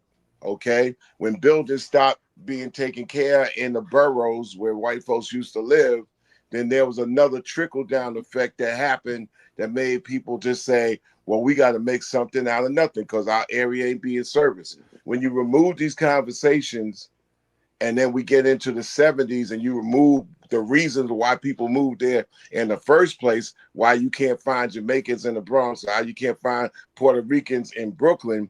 All this is because of housing and jobs. My grandmother, great-grandmother, moved to Harlem in 1931 because her sister moved up in 1929. If you don't From know that, down south. from North Carolina. So, and why do you move from North Carolina? Because Jim Crow is kicking ass and it ain't nothing down there. So they go up to New York and Philly and Cleveland and Connecticut, Hartford, or whatever to get jobs and know that I got a place to stay. You got to even goes down to Atlanta. You got to ask people like, why did so and so in 80 or 90 move down to Atlanta? And when those things pop up, then all those things pop in like cultural, food. Oh yeah, I was able to get a job and I was able to buy a crib as opposed to an apartment. And so what I'm saying in closing, when you hear all these people talking on hip hop talk and they remove the life out of the culture, then you're going to get fragmented arguments all over the place on who started what, whatever, because they're not completing the historical conversation that made it to be in the first place. You couldn't find black folks in the Bronx in 1925. Why? Right. You couldn't find, Jamaicans in Brooklyn in 1952. Why? Once you start finding out the reasons why, then you can start making cultural assessments. And then by the time we get up into the 70s, and in the 80s, when I was like a teenager and whatnot, then you start getting into other dynamics of somebody doing something over here. Oh yeah, man, everybody going to the same school. Everybody kind of walking the same blocks. Oh yeah, they don't empty the garbage on this block no more. Oh, this they got power no more. Like all that starts factoring in of incredible people doing incredible things out of nothing. You know what I'm saying? And you can't remove the Bronx. The Bronx is the epicenter because they knew they was in Harlem. You know what I'm saying? The Bronx, I got cousins and aunts that moved to the Bronx. Why they moved to the Bronx instead of Harlem? Because they went out to the Bronx because they had cheaper rent out there. Yes. Simple as that. Simple as that. Always. Still to this day. Huh? Still to this day. And it's like 80,000 for a studio apartment, but still to this day, the Bronx is the least desired place to move. Exactly. Long away from the job, because if they had a job in Manhattan, now you got to take 2 trains up into the Bronx, and a lot of cats wasn't going to do that. So these dynamics in the 60s and the 50s and the 70s are important. But every time I hear somebody talk, and I'll be looking at them, and they be 31, I'm like, they be 25, telling me, I'll be like, yo, man, I don't even know where you get your information or who told you. And if somebody told you who are my age at 65 or 70 years old, guaranteed they didn't know any other borough other than the borough that they was at. Right. You might get somebody from the Bronx that knew a little bit about Manhattan because that's where the core, especially black folk, that's where the core was. And when they start venturing and out, and I know I'll give you straight out, like my great-grandmother and my grandmother lived in the 151st Street. So they kids and they aunts, they live in Harlem. If they couldn't, they found a better spot out in the Bronx. Nobody was going to Brooklyn from Harlem. So they went to the Bronx. Brooklyn had a whole nother dynamic. Right. So when you study New York, especially, man, you get a beautiful story, Minnesota. You get a beautiful story, but you got to be able to put it all. And I just think these young heads just try to talk culture without even knowing culture. Because you say, well, damn, you're going to say culture, and you're going to say your great-great-grandfather came from West Virginia, then you know that person was probably into some kind of blues. You better know Muddy Water Records. You better know all that. So you're going to start having cutoff. That's what made the DJs from the Bronx so beautiful and producers like you. Because y'all knew what? Records. Y'all knew records, and y'all knew. And this is all Bambaata's fault, because I never forget as a child, like it was so, I've never met Jazzy J face to face to this day. Really? I know of him and he knows of me, but I've never met him. But when I was 7, 8 years old, and we would be walking to the jam, and you hear the music, and it's getting louder and louder and louder. And now I didn't know then what it was, but you hear Bam or Jay cutting up Gershwin King combo, or just certain breaks. I'm on the phone with Red Alert, and I'm like, Red, what was that record you was playing? And I'm singing it to him. When I meet Jazzy J, Source Willing, Universe Willing, I'm gonna blow his mind, because I remember all the rare breaks from when I was a child that they would play, and I can't wait to get with him and sing it to him. It's 100 samples that have never been used. Wow. We got to make that happen. Yeah. Hell yes. Minnesota and Jazzy J right here on the show. Yep. And it's crazy because, growing up as a child, one of the biggest jams to ever happen in the Bronx was at Corvettes. Corvettes is now Kmart. It was abandoned, and the whole parking lot, I don't know who had the idea, but the whole parking lot was filled up with young teens. Because a jam back in the days was like a concert. If there was a jam, word of mouth, those phones, they throwing a jam over in the third section of Bronxdale. They throwing a jam in the first section. As a child, you was there and you was just in the background, and you could have been playing, but it was just to hear that music was just the vibe. Like, you didn't have to worry about getting hurt. Imagine any gathering in the United States with people coming out now, and there's 500 people there, and you don't have to have really security. Yeah. That's something that's gone, and I hated when that started. Gun culture took the safety away from us enjoying the music. You got to get a permit now. You got to have the mayor involved. You got to have 9 police precincts. You got to have the feds, the DEA. Terrible. Yeah, just terrible. But that was a great thing. We wasn't born with that gun culture. Something from the outside spilled those guns in there.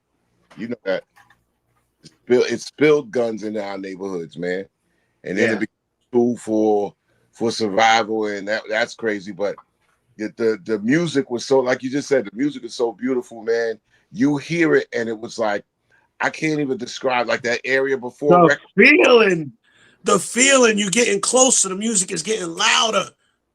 And for me, it was always, for us, I tell everybody this story how 1984 comes, I'm 13, getting ready to turn 14. And for me, where I'm from, the side of the Bronx I'm from, was like Harlem. It was always drug infested since the 60s. And crack took us away from it. Was no way in the world that I was supposed to be 13, turning 14, and being able to come outside and make anywhere from $250 to $1,000 a day. It messed us up because the only thing that mattered was hip hop before then. Yeah. And if you get a crack in your structure, it's gonna break down, and that's why the media named it crack. They was like, this one gonna tear the community up. So for us, and my neighborhood was fast like Harlem. And Soundview is up in the corner. It's like no more. It's water. After Soundview, there's the Whitestone Bridge, the Throgs Neck Bridge, and then the airport. The planes are flying over my projects to go home. Hunts Point adjacent to us. We only separated by the Bronx River.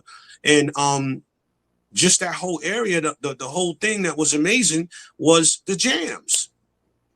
And when that thing came out, it took a lot of strong people. Unfortunately, it took Disco King Mario, and this is why he's not mentioned in it, but he was the first. But man, it was just amazing as you got closer and you heard that music getting louder and louder, and then they were playing. Back then, music was about who could break the newest record. Now it's about listening to the same record for 7 months. Yeah. So, DJs are horrible now to me. Oh man, they play the same. When I go to the old school Sundays, everybody's playing the same 30 records. Like, yep. I don't know. My brain doesn't work like that. I always want to hear the short shot. What was your entry? What was the first thing that you really started to really kind of crack through, no big pun intended, try to break through and just like you and your talents? When I was a little boy, I had these turntables called McDonald turntables. I was 11 years old, and they had a 9-volt battery in them, and I had a Gemini mixer. And I used to cut up a record named because I didn't have a lot of records. I ended up getting Long Red and Big Beat and all that stuff because I got an allowance. But I was cutting up I think it's Raw, Shake It Up, do the boogaloo, shake it up. So I thought I was a big deal, man. So that was one of the first ones. Of course, everybody had Good Times. There never was a shortage of Chic Good Times. And after that, I started getting other breaks and stuff like that. But as a child, music was kind of like second nature. I didn't have a system where I could bring it outside and DJ or anything like that. But it was DJing for me. And we had a crew. DJ, my name in Soundview Projects, anybody who's originally from there, they call me DJ Bassmaster. So it was DJ Bassmaster in the Disco 3MCs. Then we had Skating Palace down the block. So I mean, that was the culture: roller skating, DJing, and then as a child, I got into ghostwriting for the other two guys that was down with the Disco 3. You talked about being in the middle of crack. How did you get out of that and back into music? Bullets and indictments. Wow.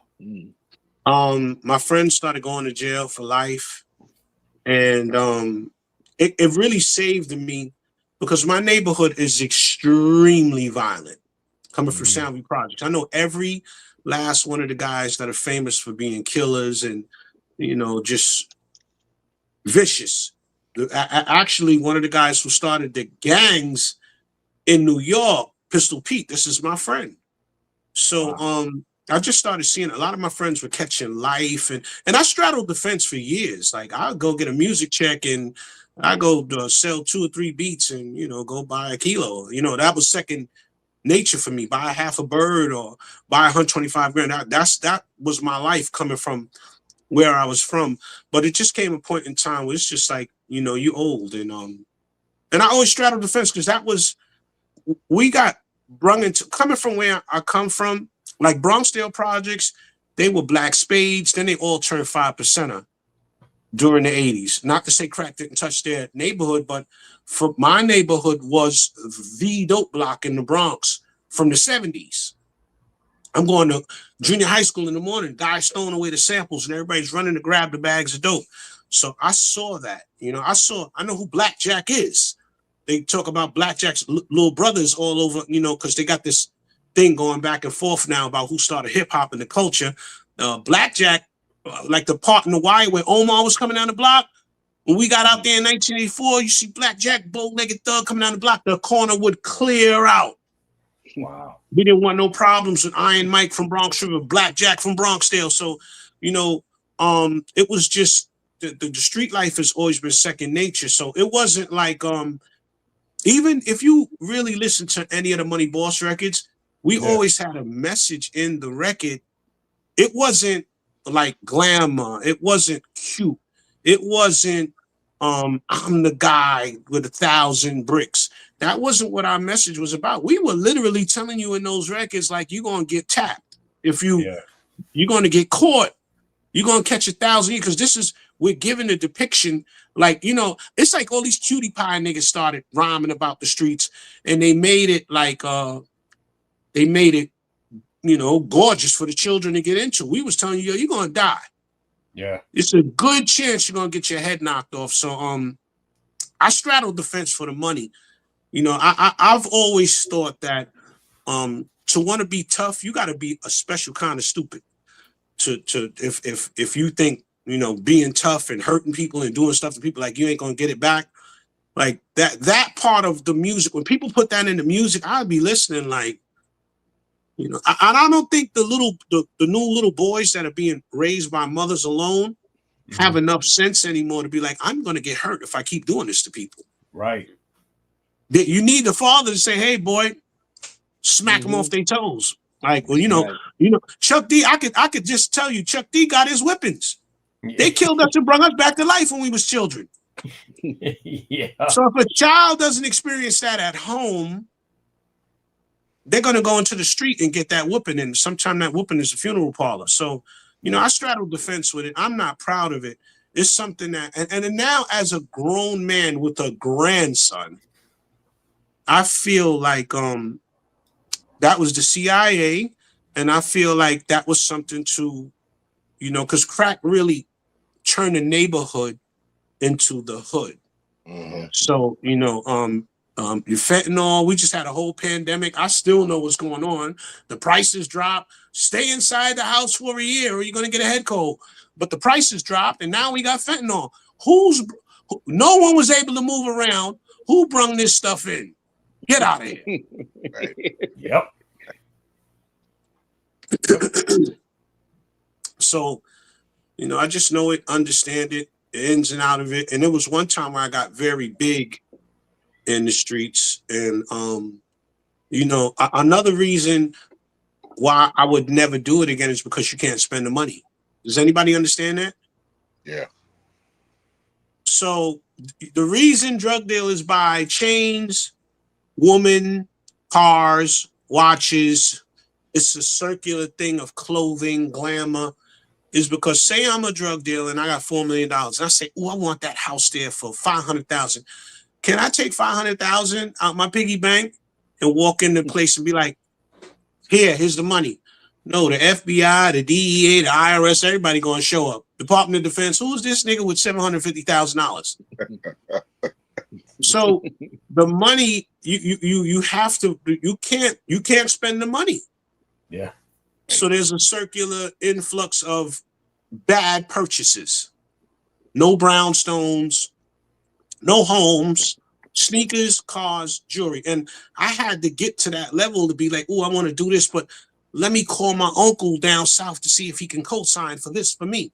Mm-hmm. So after reaching that high level, I was like, wow, this is like, I'm a grown man, but I got to do little boy stuff with the money.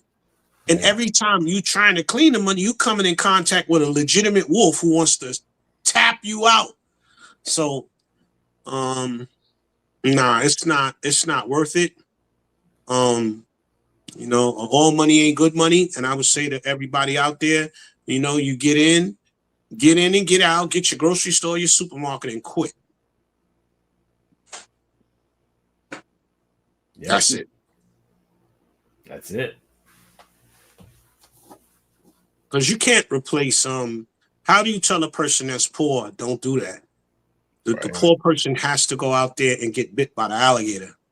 And hopefully they'll make it out of it. Like my final exit from the street was in 2014. I had a home invasion. Wow. I'm talking about they pistol whipping me in front of my daughter and my son, like, and my stepdaughter's hiding in the closet in the other room. So I barely made it out of that, but through everything that I went through, I'm like, and it's funny because in my neighborhood, people are like, yo, you was on Def Poetry, you was with Mos Def. How are you the biggest dope dealer in the hood? So, extremes. We go through extremes in life, and life don't miss nobody. This is a great setup. Life is a great setup. So I appreciate my life now. After going through health things and all that, I no longer live in the Bronx. I'm in a sweet part of Connecticut where the police don't play. It's a little weird, but it's quality of life. I'm experiencing quality of life now. I'm no longer in the Bronx. Yeah, that's dope. That's word. Yep. So speaking of Mos Def, I gotta ask about. Because I love this record, man. I love this New Danger album, and you were a big part of it. Yes. How did that all come together? When I first got into music, it's funny because I was, no pun intended, beefing with the Puerto Ricans in Midtown Manhattan over a crack block called Hell's Kitchen Park, 47th and 10th. So it was me and my Puerto Rican partner, Oye Negro, Oye Black, Michael Andrew, versus the Puerto Ricans in Midtown Manhattan. So Michael's first cousin is DJ Talim, which is one of the dancers for Brand Nubian, and the other dancer for Brand Nubian, Cassius, God Our Truth. God Our Truth and DJ Talim, when I wanted to make the move from the street, because I saw the opening with them, and they were so cool. When I finally got my EPS 16 Plus and Peter Gunn's producer, K&S Scratch, taught me how to work it, they brung me right in. They brung me right in, no hassle, no sucker stuff, nothing. The first A&R I ever met was in Mercury Records, Kenyatta Bell. Yeah. Kenyatta Bell up at Mercury Records. My first 2 placements was Yag Fu Front, and then I did a record called Brooklyn Kids for a guy named Gemini, and I was on a roll after that, and then rolling with, I would have to say, when I got in the drug game, I remember my first night, I made around $600, and I went to the older guys, and they said, I said, yo, what do I do with the money? They said, man, give all your money to the bitches. They could have told me to save it. They corrupted me. So now I'm in music. Look, my financial habit right now, I'm sharp. But when I was younger, you talking about, I'm buying girls champagne, dresses, sneakers, diamonds.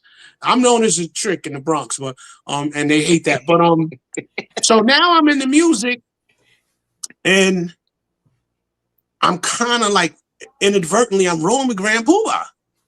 Yep. Man, he taught me all the bad habits. The session started at 9.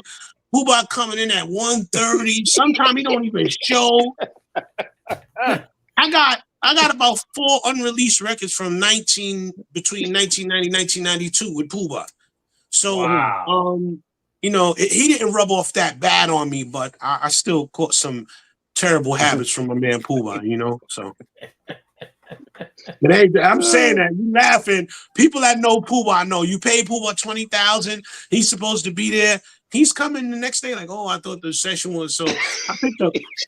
I picked up some bad habits from my man Poobah. Much love to my man Poobah though, because it was no with the 5% brothers. It was no sucker stuff. He just walked me through the culture, and that was the beginning of me getting placements and being cool with.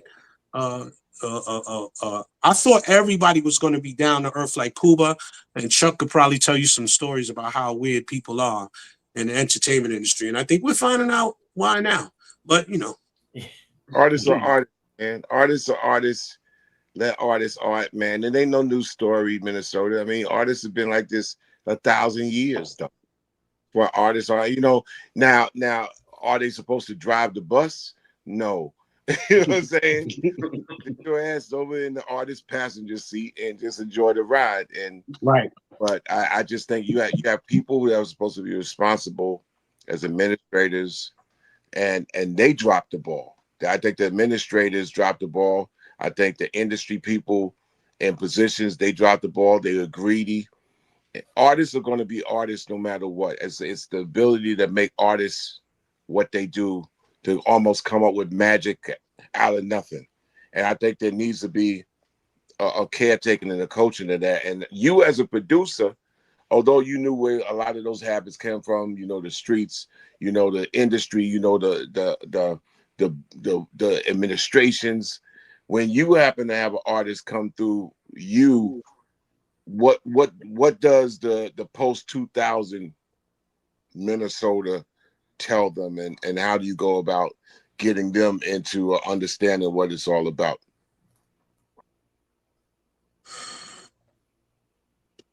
Learn the business,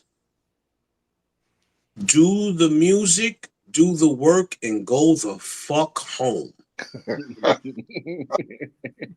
Because, Chuck, I'm going to tell you something that I didn't know, and they hid it from me, and then when I caught on, I didn't know there was, we always heard rumors about people, but I didn't know there was actually a moist mafia in music, and it is.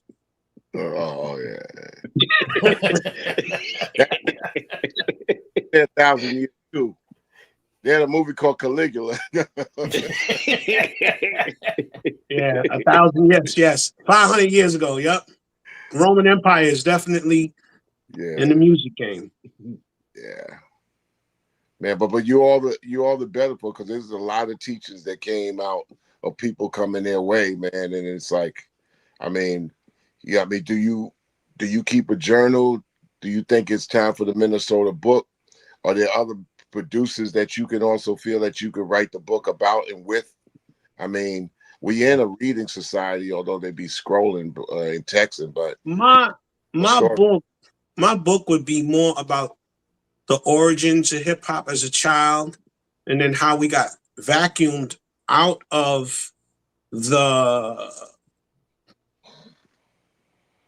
culture when it was fun and tricked into the streets, and then me finding a way out of the streets and back into the music, then straddling the fence, and even being a guy that by the time the police found out about me, it was too late because I quit. Right. So I've been down in that Fed building. They thought they had me. I was down at 500 Pearl Street, Brooke Cusinella, federal. Look up Brooke Cusinella, federal prosecutor. She said, and I'm sitting there. She said, well, if you don't cooperate, we're gonna convict you for that stuff we found in the cabinet. And it was so funny because you ever see a white lady turn red? I said, Mrs. Cusinella, I said, that stuff was slippery elm. I'm an herbologist. She turned red. She was like, we're offering you immunity. So I said, this is after my home invasion because they didn't know who I was to the home invasion. So she said, we're offering you immunity. And I said, ma'am, I said, I'm a herbologist. That was slippery elm. When I say you see a white lady turn red, look up Brooke Cusinella. She's the last I looked her up, she's going after she's in the she moved from the Southern District Attorney and she's prosecuting higher. She looked like she was like going after people in government, but she's still a federal prosecutor. Brooke Cusinella, Southern District, and it was a frightening time. But I always said, and this is 2014, April 9th, I had the home invasion. I was making so much money. Neither here nor there. But what I will say is, I'm happy to have escaped it. I'm alive. I'm single dad now, unfortunately. But, fortunately, unfortunately, because I'm here with my son. But I escaped some things, because my thing with the street, like I said earlier, you got to be a special kind of stupid if you want to be a tough guy. My thing was the money. I experienced money. I was never there doing this stuff. And the other thing about it now, I had a brain aneurysm and I fell out in my kitchen. Wow. And when I was going down and I was almost fully unconscious, I apologize to the universe for selling all the stuff I was selling when I was a child, because I knew that, I don't know, in that moment of just dying and going unconscious, it was a family that I really messed up. And, the sister of the family was my partner. We were selling. She was like, I can't serve my sister. I can't serve my aunt. So she would always make me serve her family members. But for some reason, while I'm laying in the kitchen dying, I asked for forgiveness from the universe, and I fell out September 14th, 2020, and I woke up on my birthday, October 6th. I was in a coma and all that, 2020. Wow. So, I'm happy to be here to even speak to you guys, and life is good until it ain't, Yeah. That's it. Life is good until it ain't.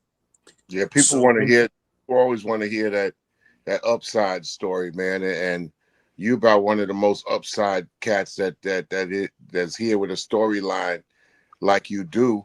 Tell us about Steve Stout's company, man, because he's always been about like dotting the I's and crossing the T's. And a lot of times people don't give, they give the behind the scenes administrators enough credit. So that puts pressure on them to have to be more of a personality than they need to be. Right. Well, I would like to meet Steve Stout. He's somebody that I would love to connect with. I got a lot of ideas. I'm a I'm a Kanye, you know. Right. You know, I mean, when I say I'm a Kanye, not I want to be like Right. I am. Like, you know, I got a lot of ideas that I can, if I get with the right person, or when, I hate the word if, when I get with the right person, it's off to the races. So I would love to get with Steve Stock, because I'm a guy that's full of ideas, and ideas generate money. You know, so you know, that's it, man. That's it. Kanye want to be like you because he stole your beat. Well, you know, I think, look, I want to say something in his defense, right? When you hear music and it's dope, I had to recently tell a friend, he found out what a sample was, and somebody's getting ready to put out the record. And I said, don't be that. Don't do that. We're creators. You're going to find another record nobody else knows anything about. You don't have to do that. So he's a new producer coming in. He was like, yo, I was like, bro, that's theirs. They found that. They paid $1 for that record. They paid $100 for that album. Chill. That's not what we do. You creative. There's going to be more is going to pour into you when you're not, you know, when you're not underhanded, you know, or maybe not, but you don't have to steal a sample. Like, that's not what we do. We're creatives, like, you know. So with Kanye, I have the videotapes in here where, okay, we're down at Def Poetry. My friend, he's recording, and I say to the camera, I said, watch this. I'm going to throw this record on and watch how the Beat Thief reacts. So my friend got the camera on him. He's all the way on it. We're filming in the supper club. My friend, I throw on my version of a record that he put out. He lit up. He heard the sample. He ran. He had the nerve to run all the way from one side of the supper club to the other. He was like, yo, what's up, man? What's up? He was like, yo, nice fur. I was like, because I like the mink coats and stuff like that. I was like, yeah, man, he knows his clothing. So he says, yo, what's the sample on that record? I have him on tape because my friend is right there with the camera. I was like, well, I don't know the sample because it was a 45. It was scratched out. I just used it. So he was like, oh, okay. He chilled with me for a few minutes, then he walked off. And then I have the footage in the House of Blues in LA. I didn't see, this is what I didn't know. I didn't know that Puff Daddy, I didn't know that people looked at me to the point where it was like, yo, steal that nigga's music. Because now I got him on film in the House of Blues in Los Angeles, and most is like, that wasn't right what you did to Mini Kanye. So I got that on camera too. So at some point I got the tapes. You know, when we do some type of Minnesota documentary, I didn't know, just as a lover of music, that it was that important to copy or steal from you. I didn't know that the joke with the other producers was like, yo, that nigga got the music, steal. Because here's another one. Max B, the greatest. Type it in. I did that. How is another producer's name on it? But it all starts to make sense when I love the record by Horace Brown. I'm Not Afraid, Taste Your Love. So I did a rap version of it. I go to Bad Boy, I hand the CD over. Now I'm not blaming the locks because those are my guys. So those are my guys. So, you know, they're MCs. They're going to do what they do. They don't know. They don't give a fuck where the music come from. So I did a rap version of Horace Brown, Taste Your Love. They come out with, when Biggie died, they come out with We'll Always Love Big Papa. If you listen to that record, it's a slow down hip hop version of Horace Brown, Taste Your Love. Boom, boom, boom, boom, boom, boom, boom, boom, boom. Mine was boom, boom, boom. It was just like Horace Brown's, it just was a rap version of it. Yeah. And it was funny because now I'm like, wait a minute. The same producer that Will Always Love Big Papa is the same person that got their name on Max Be the Greatest. And then I connect everything to Puffy. So, you know, people get excited. And I think theft has been a big part of this thing for a long time. And right now, I'm gonna be honest, man. I'm trying to, it's a few Jews in the entertainment industry that I have good relationships with, Wendy Goldstein being one of them. And I have a new music form now that is an African-American dance party vibe it's like up-tempo soul. And I want to get with, just link up with some people and take off. Because, right now, another thing that Rosenberg said when we was talking was, they're switching over to Afrobeat. Not for his genre, but it's like the blanket is on real hip hop now, with the exception of the elders. They're gonna let the elders through, but right now, everybody's looking for, Afro dance artists. And I got that sound that is it's gonna be crazy. That's all I'm gonna say. I don't wanna go too crazy, but when I get with the right people and I could tie it up, I got something that's, gonna keep us on tier one, So why do you think that there's not like a New York vocal on Afro beat sounds correctly? A New York vocal. You know what I'm saying? I don't necessarily want to say rap, but I'm just like saying that the best thing about a New York vocal, that in the day it can go on top of anything and ride it or dominate it. So now, you might get an Afro beat thing, but people want to get melodic on it or soft on it or even electronic on it. But the New York vocal, like, where does the New York vocal come back? I will say this. This is the answer to your question. There is a war on African-American finance, from the kids killing each other to the guy who got killed in Roscoe's to the behavior. They're going to use that as an excuse. But now this is why I'm not going to put this group in position anymore. We're going to put this group in position. So that's why there's no New York vocal, because like Chuck said, the New York vocal is very important. But right now, I think it would be scary to see a nigga from apartment 3G, 4B, 5D become a billionaire. That's got to be scary to a certain group of people. Like, wow, what did we do? Where did we mess up at? How the fuck? He's clean? He's not at the freak off? We can't indict him? So I'm witnessing a war on African-American finance, to answer your question. And that's why we don't want the New York vocal, because these guys in particular started something. This guy's rapping about dope and money, and now all these niggas want to open up Kool-Aid stands at 7 years old. They don't want to go to work anymore. African-Americans want to be owners. African-Americans don't want to go to work no more, especially the youth. They want, everybody got an LLC. They can, when you got the grid in front of you, can you imagine how many LLCs popped up from 2008 to 2025? Everybody, people that go to work got LLCs. They got S Corps, C Corps. People are doing things right now. Yeah. So in essence, that's why, Chuck, that's the reason. That's the reason I need to take this New York voice, this city that got 1,000 ley lines running through it, these people with the energy that have influenced all of these other places, and I need to get them the fuck out of here.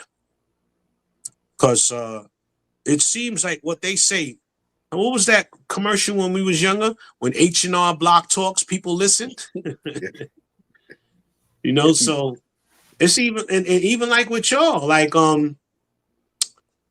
I kid you not, 1990, every thug, every gangster, every killer was waiting for Public Enemy, Tribe Called Quest, De La Soul, Leaders of the New School, Main Source. It was just like the moment. We was waiting for everybody to drop. Yeah. And then all of a sudden, this other thing came in. Bitch, suck my dick. Hey, I don't give a fuck. And not to badger the brothers, but that was the beginning of turning the neighborhood into the hood. Yeah. I've always, when I reached a certain age, I tried to be around older men and at least, being a degenerate gambler, I'd be in a gambling spot all the time. And I would get to build with brothers that I wouldn't have been able to talk to. And, one of my old times, he was like, man, you guys is calling the woman bitches. And I was like, well, what's wrong with that? He said, we did that in the house. we didn't take it outside. Y'all brung it outside. Mm-hmm. And from that moment on, I kind of understood it. And that it just brung, like right now, you've seen the demoralization of class. You know, they got the top girls now, the girls I wouldn't touch, singing about venereal diseases. They got on green wigs, red wigs, yellow wigs, glow in the dark wigs, white wigs.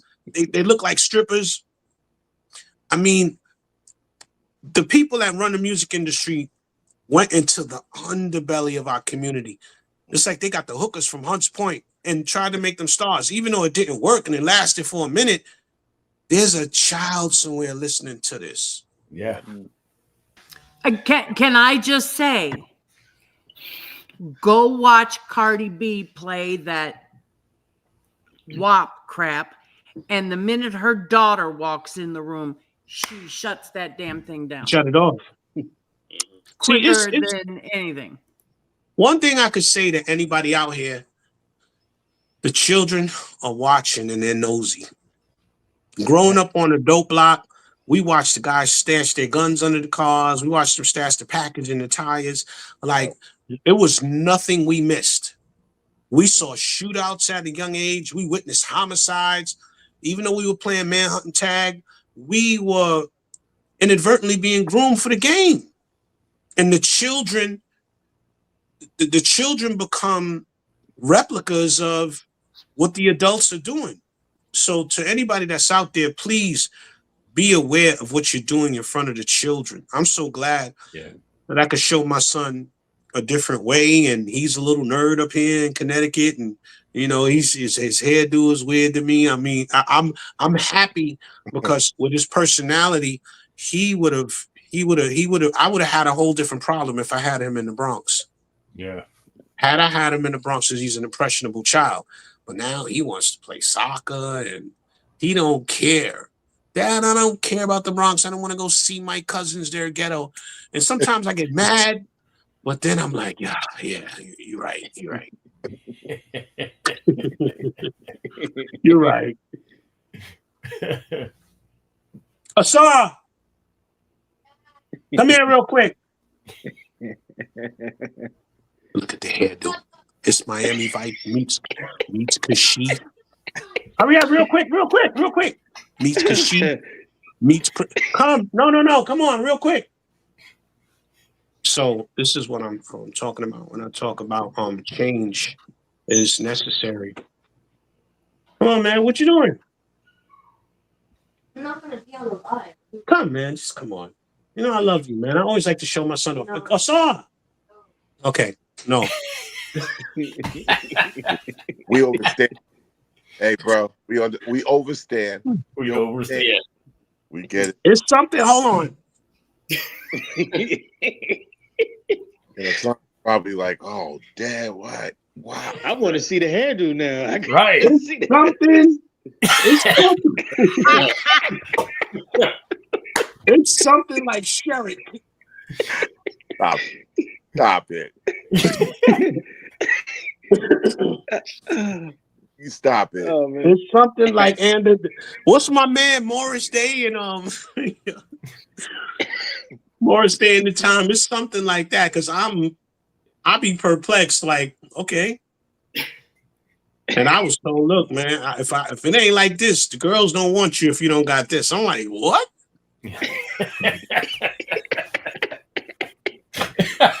Wow.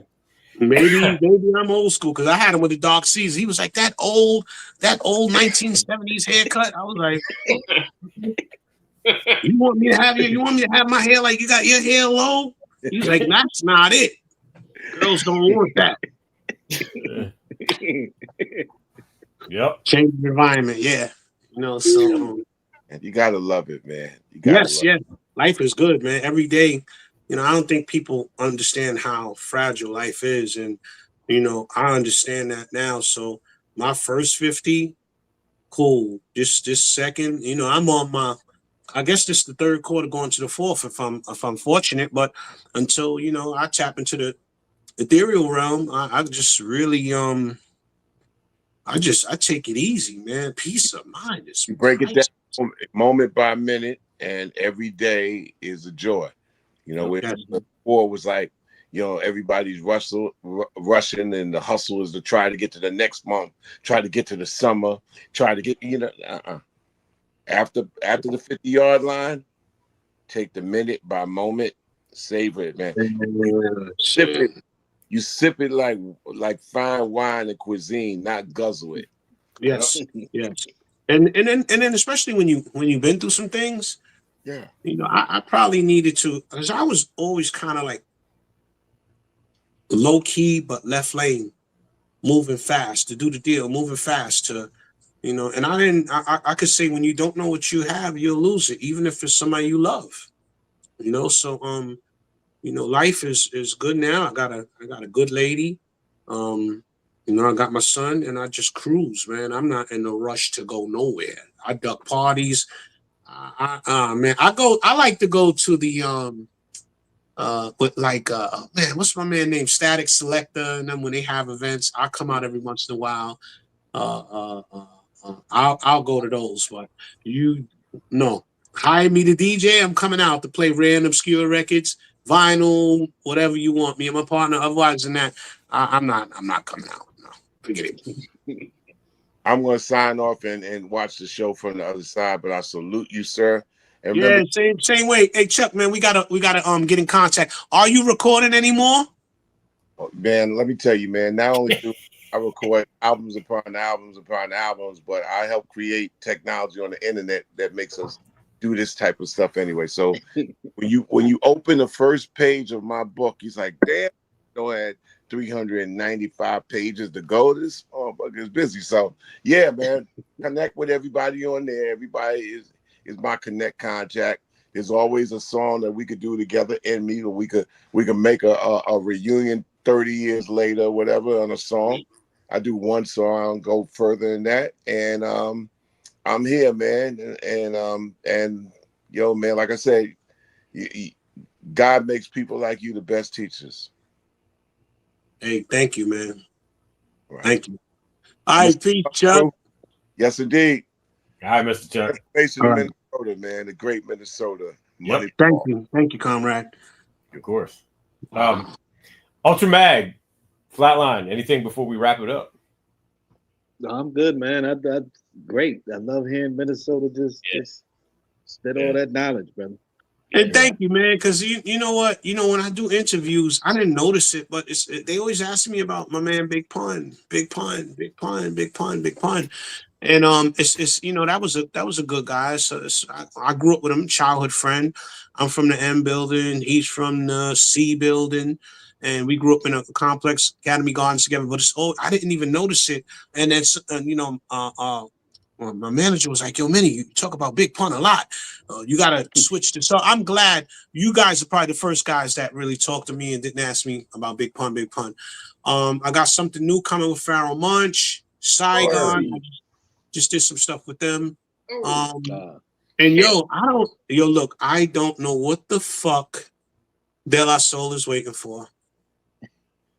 When I say I'm out of everything I've ever produced, when you hear the record I did with De La Soul, you will understand why. Oh shit! It's my proudest production piece, and my favorite. You listen, my favorite producers as a child. I didn't know then were Kashif, Patrick Adams, Leroy Burgess, and combine those three in Minnesota. And this is a Minnesota record with no samples. This is Minnesota on the keyboards. When they put this record out, it has to go crazy. There's no other way. Wow. So, you know, it's featuring Yummy Bingham is singing the hook on the record. Yo. And De La Soul, what the fuck are you guys waiting for? Come on, Paz. Mace, what you doing? Yeah. Unfortunately, Dave didn't get to lay his lyrics on it. So, you know, when last time I saw them about 2 months ago, they was like, nah, he didn't get to lay his lyrics on it. But when I say I'm fucking proud of this record, and I think if they use it as a single, it's going to change the face of what's happening musically now. That's how good. That's how good the fucking record is, and you can dance. Because I'm usually word the up. beat. I'm usually orchestration and sounds like the end of the world type beats. Not on that De La joint. I get to show my other side as a producer, and it's me playing keys. There is no samples. Wow. Can't wait. Can't wait. Yeah, looking forward to that. Yeah. I gotta ask you one big pun adjacent question. Okay. Because I always thought it was really dope. On the I'm Not a Player 12-inch, it doesn't say produced by Minnesota, it says constructed by Minnesota. I always try to find new ways to define myself. So there was one it might be one that says equated by Minnesota. I just like to put different words instead of produced. It's just it becomes it's a monotony. Yeah, equated. What I don't even know what I did. I like the, I just like comprise. I like as a creator, I like to create. I like to put different words there. Yeah. That's really dope.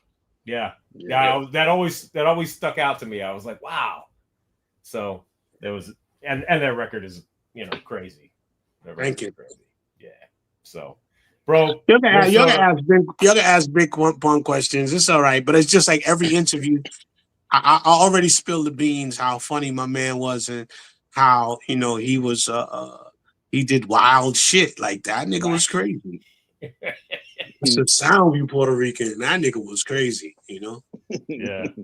Well, I came to, that was record, but I came to your work with that and the PE joint, and then the Gemini. I got the Gemini stuff later, and Brooklyn Kids and Monster, man. So those records, you just made a lot of dope music, and I'm so happy that you're still doing it. Yeah. My favorite artist to work with, I gotta admit though, was Mos Def. Yeah. I was we used to have arguments because I don't give a fuck if you like me or not. I used to be in the studio like, Mo, stop fucking singing on my records. Rhyme. And I had to learn it's always about the vibe with him because I can appreciate the panties now. Mm-hmm. But when we did the record, I'm like, he's gonna fucking sing again. But it becomes this love record, a classy love record. Everybody knows that energy when you're seeing her take the panties down. The panties. Yeah. And the loop is saying it too. Yeah. And just working with him, you don't know what you're in for. He's here to make history. He makes his records to be great in 2070. Yeah. Right. And that's the only way to expound on Mos. If the whole crowd is going this way, Mos Def is going this way. I'm not going over there. There's too many people over there.